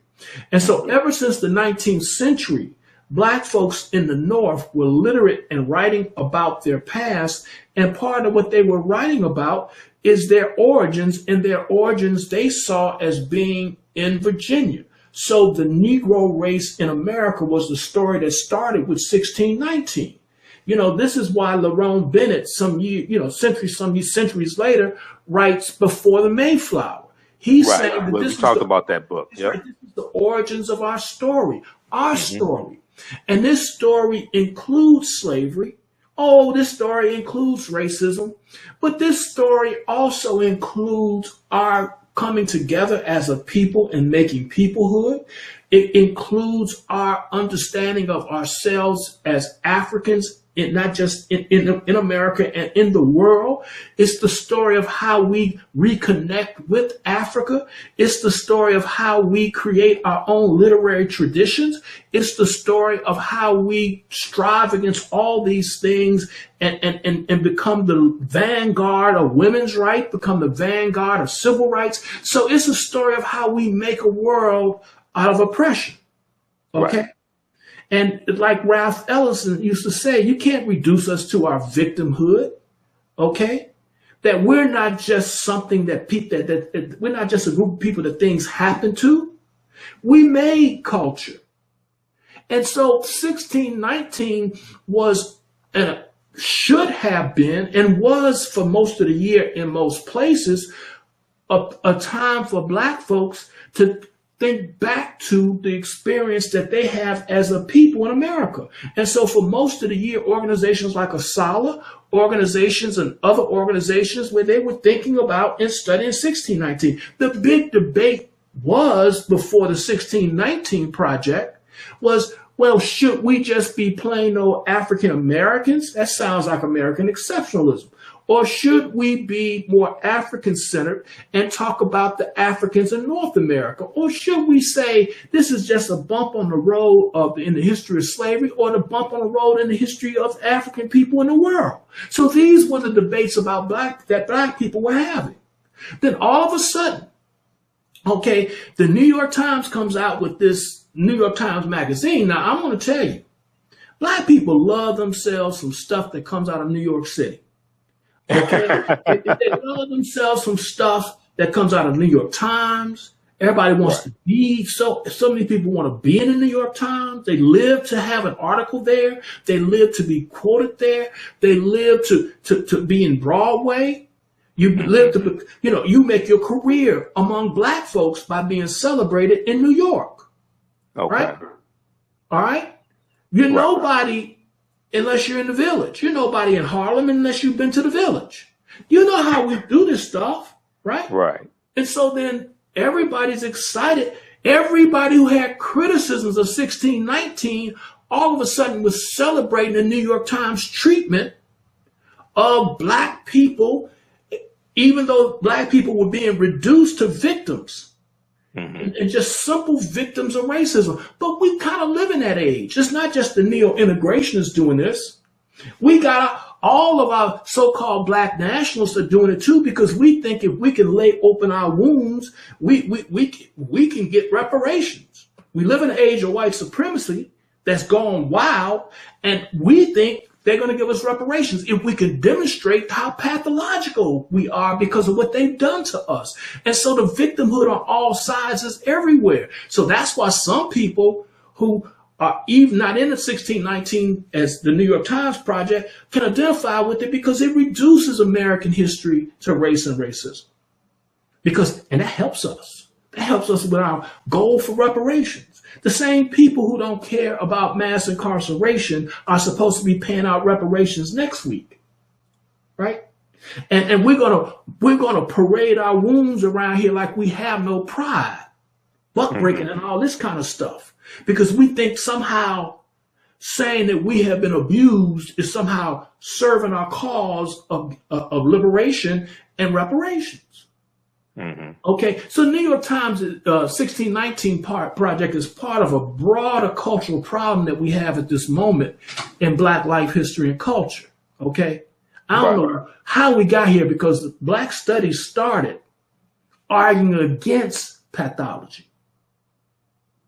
Talk about that for a minute, because see, we know that there's pain in our history in this country, but there's a lot of perseverance and a lot of excellence as well. Inventors, biologists, Ernest Just, Dr. Carter G. Woodson, Dr. George Washington Carver, Dr. W. Du Bois. We have intellectual. We have everything. We have Madam C.J. Walker. We have Andy Turnbull Malone. We have John H. Johnson. Absolutely.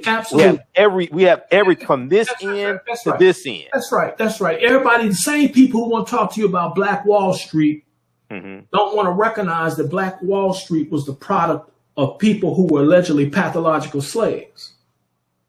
Talk about that, because I've done lectures on the history of Black Wall Street, and I read Hannibal B. Johnson's book. Hannibal Thomas and Hannibal B. Thomas. Yeah, dude. Hannibal B. Johnson's book on Black Wall Street. Okay. Hannibal B. Johnson. Another Hannibal. I thought you were talking about that other Hannibal at the turn of the century. Okay. No. This one here by Hannibal B. Johnson, Black Wall Street from Riot to Renaissance in Tulsa's historic Greenwood District. Yeah. This is probably one of the best books on the history of Black Wall Street, and he deals with the fact that one of the biggest thing that people miss about Black Wall Street is we rebuilt it with our own dollars once the race massacre happened. That's what people leave out. Because they focus on the fact that it was destroyed. Okay. Right. And they say, we can't have nothing. We rebuilt it with our own dollars. Exactly. Black folks have never been, we have been oppressed. Okay. Mm-hmm. Yes. Who's going to deny that? Racism has been here in one form or another once it became a justification for slavery. It's no doubt about that. No one who's going to dispute that. Nobody. Okay.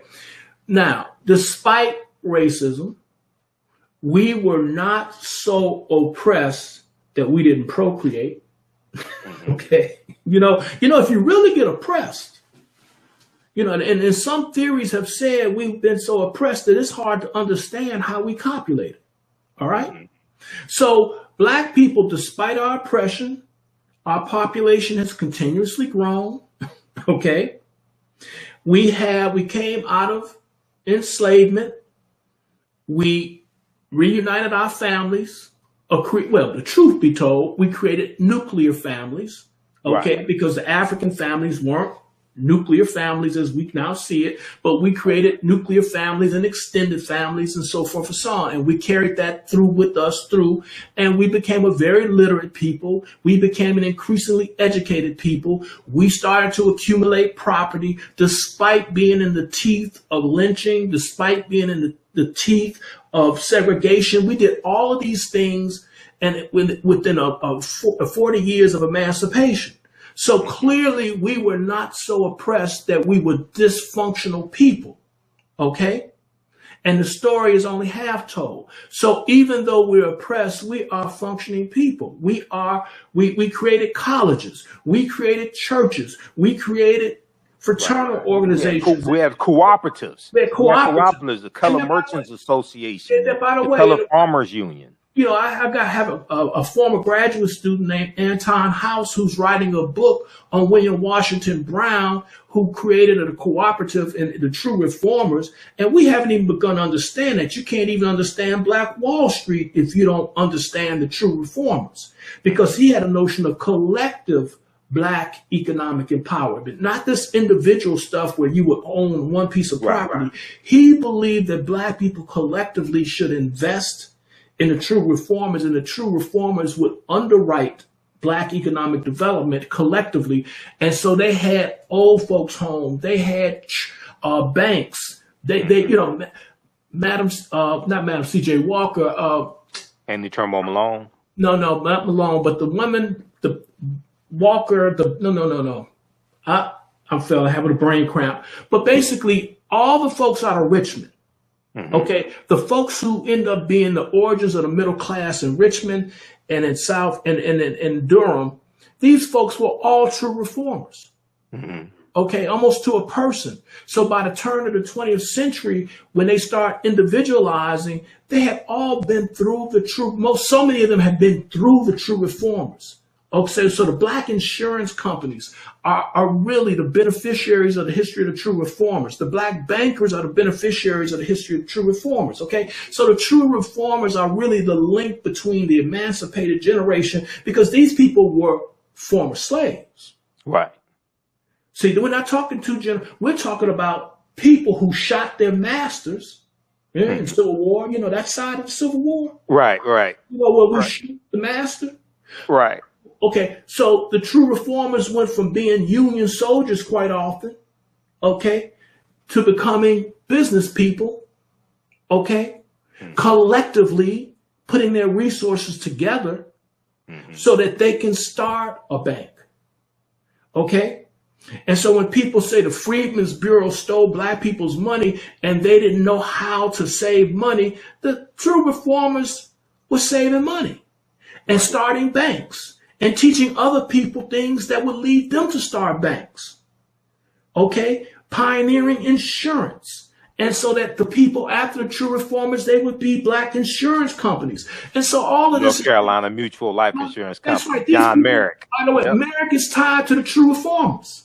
Okay, so what I'm saying is that when you start looking at all of these folks who are in business in the late 19th century, these people didn't come from a defeated people. You can't have it both ways. You can't be so much of a victim that you can't do for yourselves and you got to waiting around, and even the advocates of the reparation movement. These people were also people who were building institutions. Okay, right. So these things are taking place all at the same time.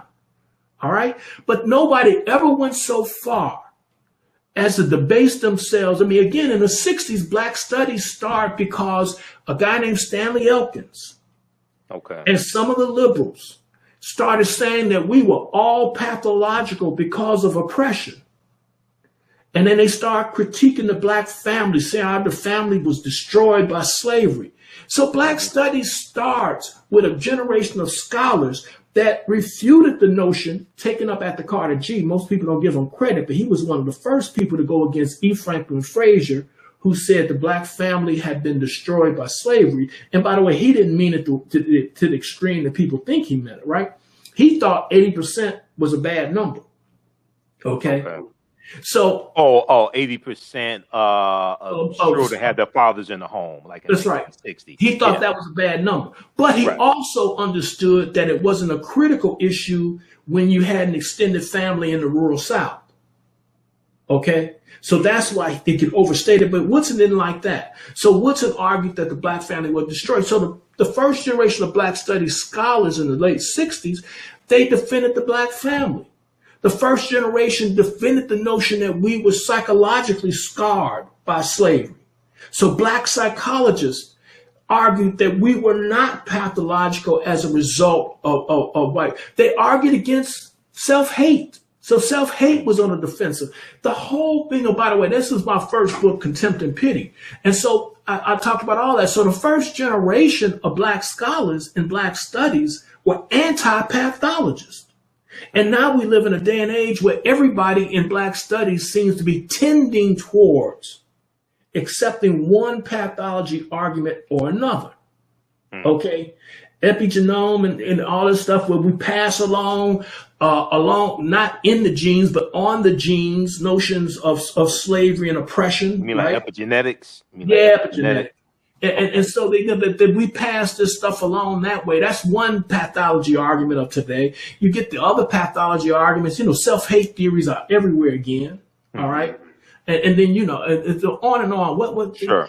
Bug breaking is a form of a pathology argument because the argument is that ritualistically we were destroyed psychologically. Right. And of course, in this homophobic theory, this is why you have LGBTQ today. Okay, all this stuff is tending towards a pathology argument. All this stuff is tending to undo what the founders of Black studies created. And I'm telling you, a lot of these people that everybody's so proud of today, I don't know, if whether you're in the Afrocentric camp, I don't think John Henry Clark would be signing on all this nonsense. Okay, I don't care if you are in the mainstream, tradition that goes from Henry Louis Gates on back to John Hope Franklin. These people all rejected that kind of stuff. I don't care what tradition. So, and by the way, the worst part about all this is that nobody seems to be reading the scholars from 40 years ago. So Black scholars are writing as if nobody's ever written about this. They don't argue with the academics who came before them, who argued against them. They just ignore stuff. Okay? Right. And this doesn't matter whether we're talking about... That's why we have to read. That's why we have to read these scholars. That's why we got to read. So it doesn't matter whether, a lot of us increasingly are just doing it by video. And it's not just the conscious community doing it by video. Okay? Increasingly, it's all the oral culture again. I mean, the academics may be writing, but they're all, they're part of a social media culture. And so the ideas are circulating primarily that way. Okay, they're not circulating primarily by text anywhere. Okay. Right.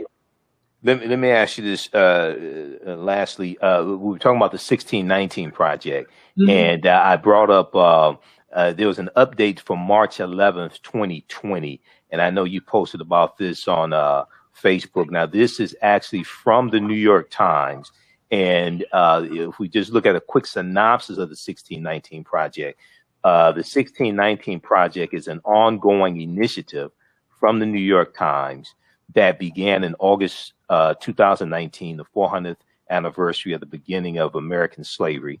And we do know that the Spanish were taking Africans into the area that is today Georgia and South Carolina in 1526, enslaving them. We know that, but they're talking about here in the British colonies. It aims to, the 1619 Project aims to reframe the country's history by placing the consequences of slavery and the contributions of Black Americans at the very center of our national narrative. Okay, so that's a brief synopsis of the 1619 Project. So then in this update here, they talk about, it starts out, this is on March 11th, 2020. Today we are making a clarification to a passage in an essay from the 1619 Project. The passage in question states that one primary reason the colonists fought the American Revolution was to protect the institution of slavery. This assertion has elicited criticism from some historians and support from others. So they go on to say, we stand behind the basic point, which is that among the various motivations that drove the Patriots toward independence was a concern that the British would seek or were already seeking to disrupt in various ways the entrance system of American slavery. Okay, so they made a correction because okay, let me scroll down here for the sake of time. Let me scroll down to the next paragraph. Okay, they make the correction here. Okay, we recognize that our original language could be read to suggest that protecting slavery was a primary motivation for all italicized, for all of the colonists. The passage has been changed. The passage has been changed to make clear that this was a primary motivation of some of the colonists, a note that has been appended to the story as well. So talk about all of this and criticism, legitimate criticism, not this Mitch McConnell Republican nonsense, because they don't want really the history of slavery taught. They don't want to teach about systemic racism in school, but taught about legitimate, I guess we could say constructive criticism of the 1619 Project. Michael, yeah. Some Black people like slavery. Some Black people like Trump.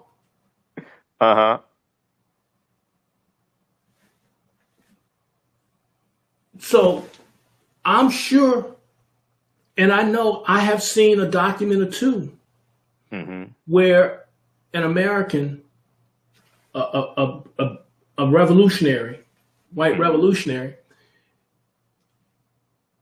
may have been concerned about his slave because they talked about the case in Britain where slavery was ended. If someone free, well, I forget the case right now, someone was free, landed on British soil, they would be free. Okay, that case brought a little conversation up, but it was not a great conversation. It was not a huge conversation that took place on this side of the water. In fact, when you look at all of these books that make reference to the Somerset case, when you look at all the books that make reference to the Somerset case, all they show you is a couple of documents. They don't have a world of evidence on this side of the water, period. Okay? You don't even have a discourse among loyalists, okay, about what would happen to their slaves. You know, loyalists have slaves too. But you don't hear discourse among them about it. When you talk about the loyalists, you're talking about the Say it again. Against the American Revolution, the people who were for the king. Yeah, right, for the king. Right. So you don't see a big concern among anybody about slavery being at stake in this war. Okay. And some of the evidence, like they point to Lord Dunsmore, who passes a decree that says, all the slaves that run into the British lines. Let's just talk about that 1 second. Right. There's already a war. That's part of the evidence that they use to say the cause of the war was slavery. They use evidence from the war to talk about the cause of the war. Okay? Who does that? Right. All right. And so, but even when Dunsmore lets go this proclamation, there was already armies in South Carolina. South Carolina and Virginia already had an army. Ready to fight and having skirmishes with the British. So it didn't cause anything. And so then, but hey, I've been around long enough to know that I make a general statement about causation, and then, like your boy Barry Sanders, I put that leg out there and then I take that leg back, right? Right. And then I keep on running, and then I put that leg back out there like I do it all over again to you. So basically, they keep moving down the field, dodging, dipping and dodging, when anybody who does serious history knows slavery was not a major cause or even a minor cause worth talking about. You can throw everything into the pot. Well, when you say major or minor cause, you're talking about towards the American Revolution. Yeah. Cause of the American Revolution. Of the American Revolution. Look, you can throw everything. I mean, I can even throw in there that some people just didn't like the king. Okay. I could throw that into the pot. All right. I could throw in there the fact that some people didn't like the governor. Some people fought because they didn't like the governor. Okay. Right. Of their colony. I mean, so this gets at the level of trivia when people start arguing along these lines. But why are they so invested in this? They keep doing this because they know the legitimacy has been struck. But by the way, this is not the only error. And like I said, the biggest error is that they reduce Black people's history to questions of slavery and oppression, okay, as if we done nothing here for ourselves. That's the biggest error to me. Then they got the 13th in there. Anytime you see Brian Stevenson's in one of these projects, his contribution is 13therism every time. Okay, so that's in that narrative. Okay, so the way they've structured this whole thing is that everything is about a grievance against America. And by the way, when is the last time have you seen Black intellectuals think that contributionism is a valid thing for Black intellectuals to do? In other words, we all have been poking fun at the contributionist history that used to be written prior to the 1960s, okay? Contributionist history. We were there. Peters, my boy Carl Woodson was a contributionist quite often, right? He would say, "Oh, we were there. We were there at the when they." Oh, we were involved in all aspects of history. We were the first ones shot in the American Revolution. We were there. We were there. We were there. Ain't nothing happened in America that we didn't make. We love our country. See, this is what's really interesting about this project. The 1619 Project. It sounds militant, but this is basically a complaint about the shortcomings of American exceptionalism. It is not a critique of American exceptionalism per se. It doesn't strike at the heart of American exceptionalism. Okay? It's saying that it's taking the American Constitution and basically with a tear in the eye saying, look what you've done to me, and you haven't fully accepted me, and we're going to show you everything about your life is me. Okay? This is about marginalization to the nth degree by people who can't be accepted enough in the American narrative. Okay? Right. They want acceptance in the American narrative more than they want a story that affirms their own history. Okay? So the 1619 Project is why I call it the Neo-Integrationist Project. Okay? I can't be accepted enough into the mainstream. Right. Nothing without me. This country's nothing without me. This country was founded in 1619. Like there wasn't even a founding in 1607. Right. Okay. Right. Right. And what part of this ain't you gonna claim? Mm-hmm. Okay. Now, you've heard me say it. I consider myself a liberal American nationalist, but I don't drink no Kool-Aid. Mm-hmm. Okay. And these people are effectively simply saying, I've had the Kool-Aid and I'm disillusioned, and I want you to now accept me fully. Okay. And I'll be happy. And particularly if you give me some reparations.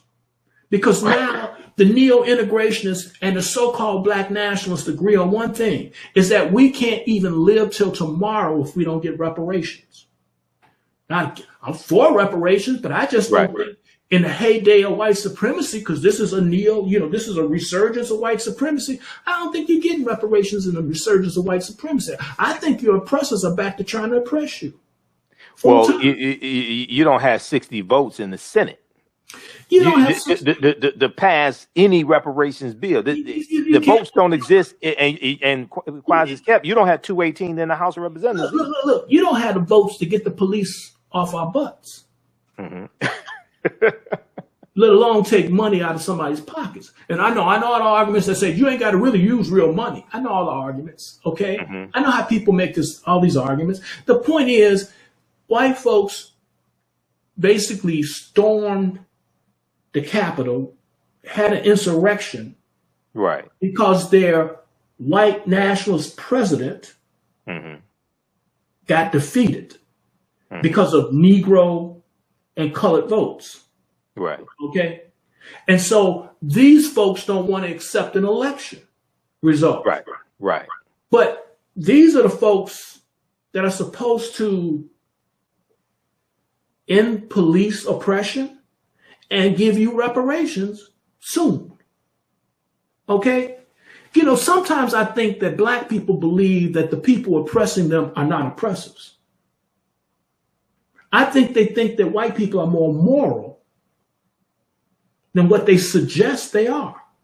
Because if you think that you're going to get reparations without a gun in your hand mm-hmm. from the people who are trying their best to disenfranchise you, you must know their heart better than they know their hearts. Mm-hmm. Or you're going to pick up rifles and go get the money. Mm-hmm. See, this is where, and the reason I'm bringing this up is what all of this bad history has in common: an attempt to justify reparations. Okay, that and it unites black people across a lot of lines in this day and age, that they think that the white people who oppress them are much more moral than they let on. Right. I don't understand it. Exactly. Because I know some of these arguments are not really for our consumption. Okay.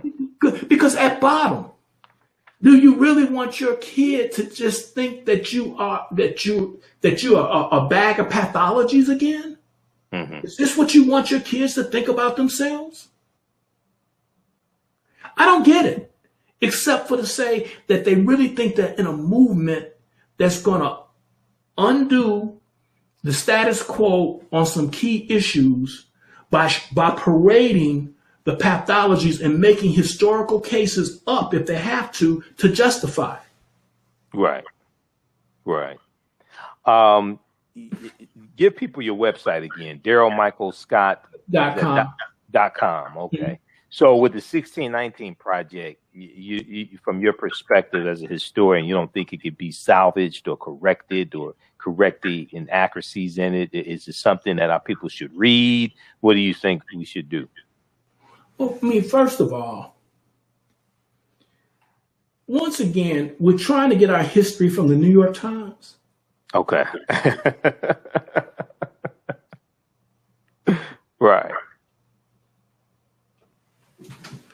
And yet you think this country is the worst place on earth, and you think at the same time the New York Times is where we should get our history? Mm-hmm. again, I'm the person who doesn't think it's the worst place in the world. I'm the person who believes that there's a hope for the future. Okay. Right. I'm that guy. But are we supposed to be the same people who think that this is racist to the core think the New York Times is where we should get our history? Mm-hmm. What are some good sources for African Americans to go to get their history? Well, what do you recommend? A few books that we should read to give us a foundation. Let's say this. This is a golden age of Black history. Now, what do I mean by that? Mm-hmm. Whoa, when I was a kid in the 60s, there were books, and you can kind of have your whole Black history library. Okay? Look, I can't keep up with the literature. Black people are writing, and all kind of people are writing good histories about Black folks here, there, and everywhere, right? And so there's just so many talented, creative people out here, right, that you can do this. Now, I typically don't. I don't want to go to one text or another. All I want to simply say is be part of a process in which you read about your past, okay, in which you read and debate what you read as opposed to debate the debaters, right? In other words, you get to the point when it all becomes like it's not oral tradition, it's just YouTubian, and to borrow one from Umar, right? He the notion of YouTubian players, right? And so we're at a point now that we're just taking in our history by celebrity. And I'm saying go out and read the scholars. And there's no end to good history out here. There's no end to histories with footnotes where you can, read these histories. I mean, you can go back to Vincent Harding and go forward to the sisters who are writing about Black women and from American history from the eyes of Black women. They're just all kind of beautiful things that are being written. Okay. I mean, there's no dearth of anything. There's no excuse for anybody. Right. I mean, that's the beauty of it to me. And I know we all come from different camps. OK, I respect people from a lot of different intellectual perspectives. That's why I don't want to give out just one perspective. OK. But the bottom line on all of this is that you're supposed to engage everything you read. You're not supposed to be a passive reader. And you certainly don't reduce the past to grievance finding.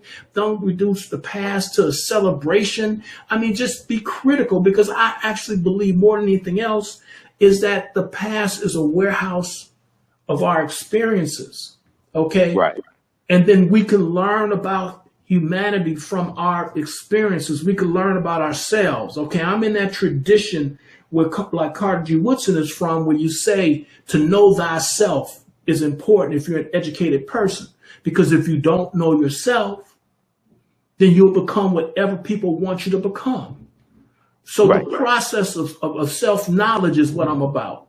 And nobody has a monopoly on that. Exactly. Well, I would encourage people to read The Miseducation of the Negro by Dr. Carter G. Woodson. I encourage them to read Before the Mayflower by Lerone Bennett Jr. Also, Golden Age of the Moor is a fantastic book, edited by Dr. Ivan Van Sertima. And you have essays from Dr. Jose Pimenta Bay and Runoko Rashidi, people like that. Tony Browder is excellent as well. Nile Valley Contributions to Civilization, Egypt on the Potomac by Browder. There's a lot of good information. Dr. John Henry Clark's books, of course, Christopher Columbus and the African Holocaust, Slavery and the Rise of European Capitalism, Dr. Yosef Ben Yakinen. So there's a lot out here. Dr. Hassan Kwame Jeffries, he has a book dealing with the civil rights movement. His uncle, Dr. Leonard Jeffries, is one of my teachers. I've interviewed Dr. Hassan Kwame Jeffries. So there's a lot out here. It's the best of times. Okay. And when it comes to Black history, it is. Absolutely. Visit his website, DarylMichaelScott.com. They can order your books there or Amazon for your books.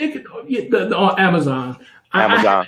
I haven't gotten to hawking any of my own books there. Right. Okay. You can order his books from Amazon. And he has a book on Dr. Woodson also. Do you teach any? Now, I know you teach at Howard University. Do you teach any classes online? So people who don't attend Howard can take classes? I thought about that, but that is actually a big commitment. When you do. I know. I teach a 9-week course, man. It is a big commitment. I know. It's a huge commitment. And I do teach extra courses sometimes at Howard just to help students get out of school. So, so I kind of do my teaching at Howard, Okay. But having said that, you do know I'll debate anybody on social media. So. All right. Well, look, Dr. Daryl Scott, it's great to have you on, and we haven't been able to really talk since we had dinner together with Jamon Jordan and Asala back in February 2020. So I appreciate you taking time out of your busy schedule. This is a wealth of knowledge. I think people really learned a lot today and learned a lot about history. All right. All right, brother. Take care. Take care now. Bye. All right. Take care. Peace. All right. Now, if you like the type of information that was shared here today, I mentioned this earlier. Visit our website, TheAfricanHistoryNetwork.com, TheAfricanHistoryNetwork.com, and register for the online history classes that I teach on Saturdays and Sundays. Okay. Saturdays, and normally I would teach one today, but I said, okay, we're going to interview Dr. Chike Akua. So next Sunday we'll be in class. But Saturdays, I teach a 12-week online course that I created called Ancient Kemet, one of the original names for Egypt, Ancient Kemet, the Moors, and the Ma'afa, Understanding the Transatlantic Slave Trade, what they didn't teach you in school. We deal with thousands of years of history and what leads up to the transatlantic slave trade taking place. We had a fantastic session yesterday. We dealt with the Dogon and how the Dogon originate in the Nile Valley region of Africa, the Dogon of Mali. We talked about Benjamin Banneker, and it's believed that Benjamin Banneker's grandfather, Banneker, was West African and possibly Dogon. We talked about astronomy, all of this, and the connection between the Dogon and ancient Kemet.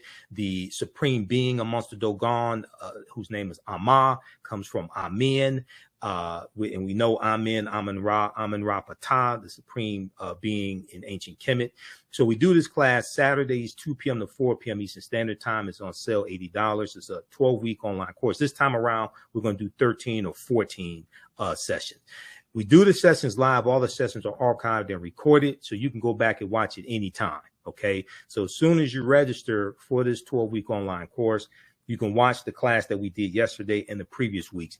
And even after the 12-week online course is over with, you still have access to the full class. This content, I would say, is PG-13, is not overly graphic or anything like that. I do a PowerPoint presentation. We have book references, articles, video clips. We take you throughout history. We show some of the interviews I've done with some of our scholars, like Professor Kaba Kamene, Professor James Small, Tony Browder, Dr. David Imhotep, and others. Sundays, I teach Black resistance movements from the Haitian Revolution, U.S. Civil War, Civil Rights Movement, and Black Power Movement, 1800 to 1968. We go through history chronologically and look at this history. We look at what leads up to the Civil War taking place. We look at the Reconstruction era, Jim Crow era, World War I, World War II, Civil Rights Movement, and Black Power Movement, to understand how we got to where we are today, to understand where we need to go from here. And I created both of these two curriculums. We look at 80 to 100 articles in each class. Their book references as well. The first class is about 7 to 8 books that we reference. You don't have to buy any of the books. We show you excerpts of the book right on the screen. Okay. And I'm a historian. I've been studying history 31 years. And these two courses that I teach is the culmination of a lot of research and interviews I've done on the African History Network show. And I've been hosting the African History Network show. I created the show. I've been hosting for 13 years as well. Okay. So there's a PowerPoint presentation with over 200 slides in the first class that we use. I put together the PowerPoint presentation, put together the curriculum also for both of these classes. And we deal with thousands of years of history and what leads up to the transatlantic slave trade taking place. We look at work from Dr. David Imhotep, but we also talk about the 1619 Project. Now, today is August 20th, 2019, the 403rd or 404th anniversary, I should say, of August 20th, 1619. Today is the 404th anniversary of that, when the White Lion pirate ship, which is a Dutch pirate ship, as well as the treasurer, come into Virginia. And it was really Hampton, Virginia, as opposed to Jamestown, like people think. It comes into Point Comfort, and 20 and odd Africans are exchanged for food and water. At this point in time, codified slave laws don't exist in any of the 13 colonies. The first of the 13 colonies that have codified slave laws was Massachusetts in 1641. They come to Virginia right about 1661 or so. Okay. And they don't hit all these colonies at the same time. These first 20 and odd Africans are put into a form of indentured servitude. They're going to be released after about 3 to 5 years.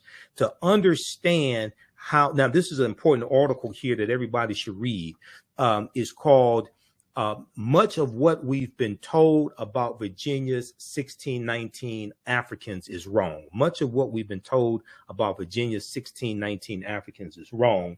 And also, one of the books we use in the class is Before the Mayflower by Lerone Bennett Jr.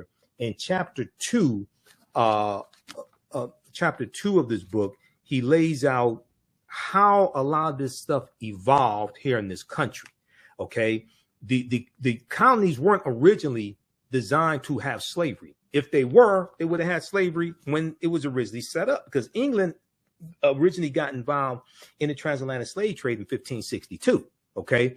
But what happens is that when you look at chattel slavery evolving, that's going to largely be after 1675 and 1676 in what's known as Bacon's Rebellion. And Bacon's Rebellion is going to be after 1675, 1676, right about 1680, 1681, where the term white becomes widely used in the colonies to denote those of European ancestry. And what they were trying to do is break up the alliance between enslaved Africans, what we would call African Americans, or enslaved Africans, African indentured or free African people, poor whites, white indentured servants, poor whites, etc. There was an alliance between these different groups because they were all being oppressed on the tobacco plantations in Virginia, and they were being oppressed by the ruling elite. And they realized that they had a common enemy. So there was a rebellion that was led by a Virginia tobacco plantation owner named Nathaniel Bacon in 1675 in the colony of Virginia. And in 1670, it was about 500. There's about 500 rebels. Okay. In 1676, these rebels burned down the town of Jamestown, Virginia. Okay, how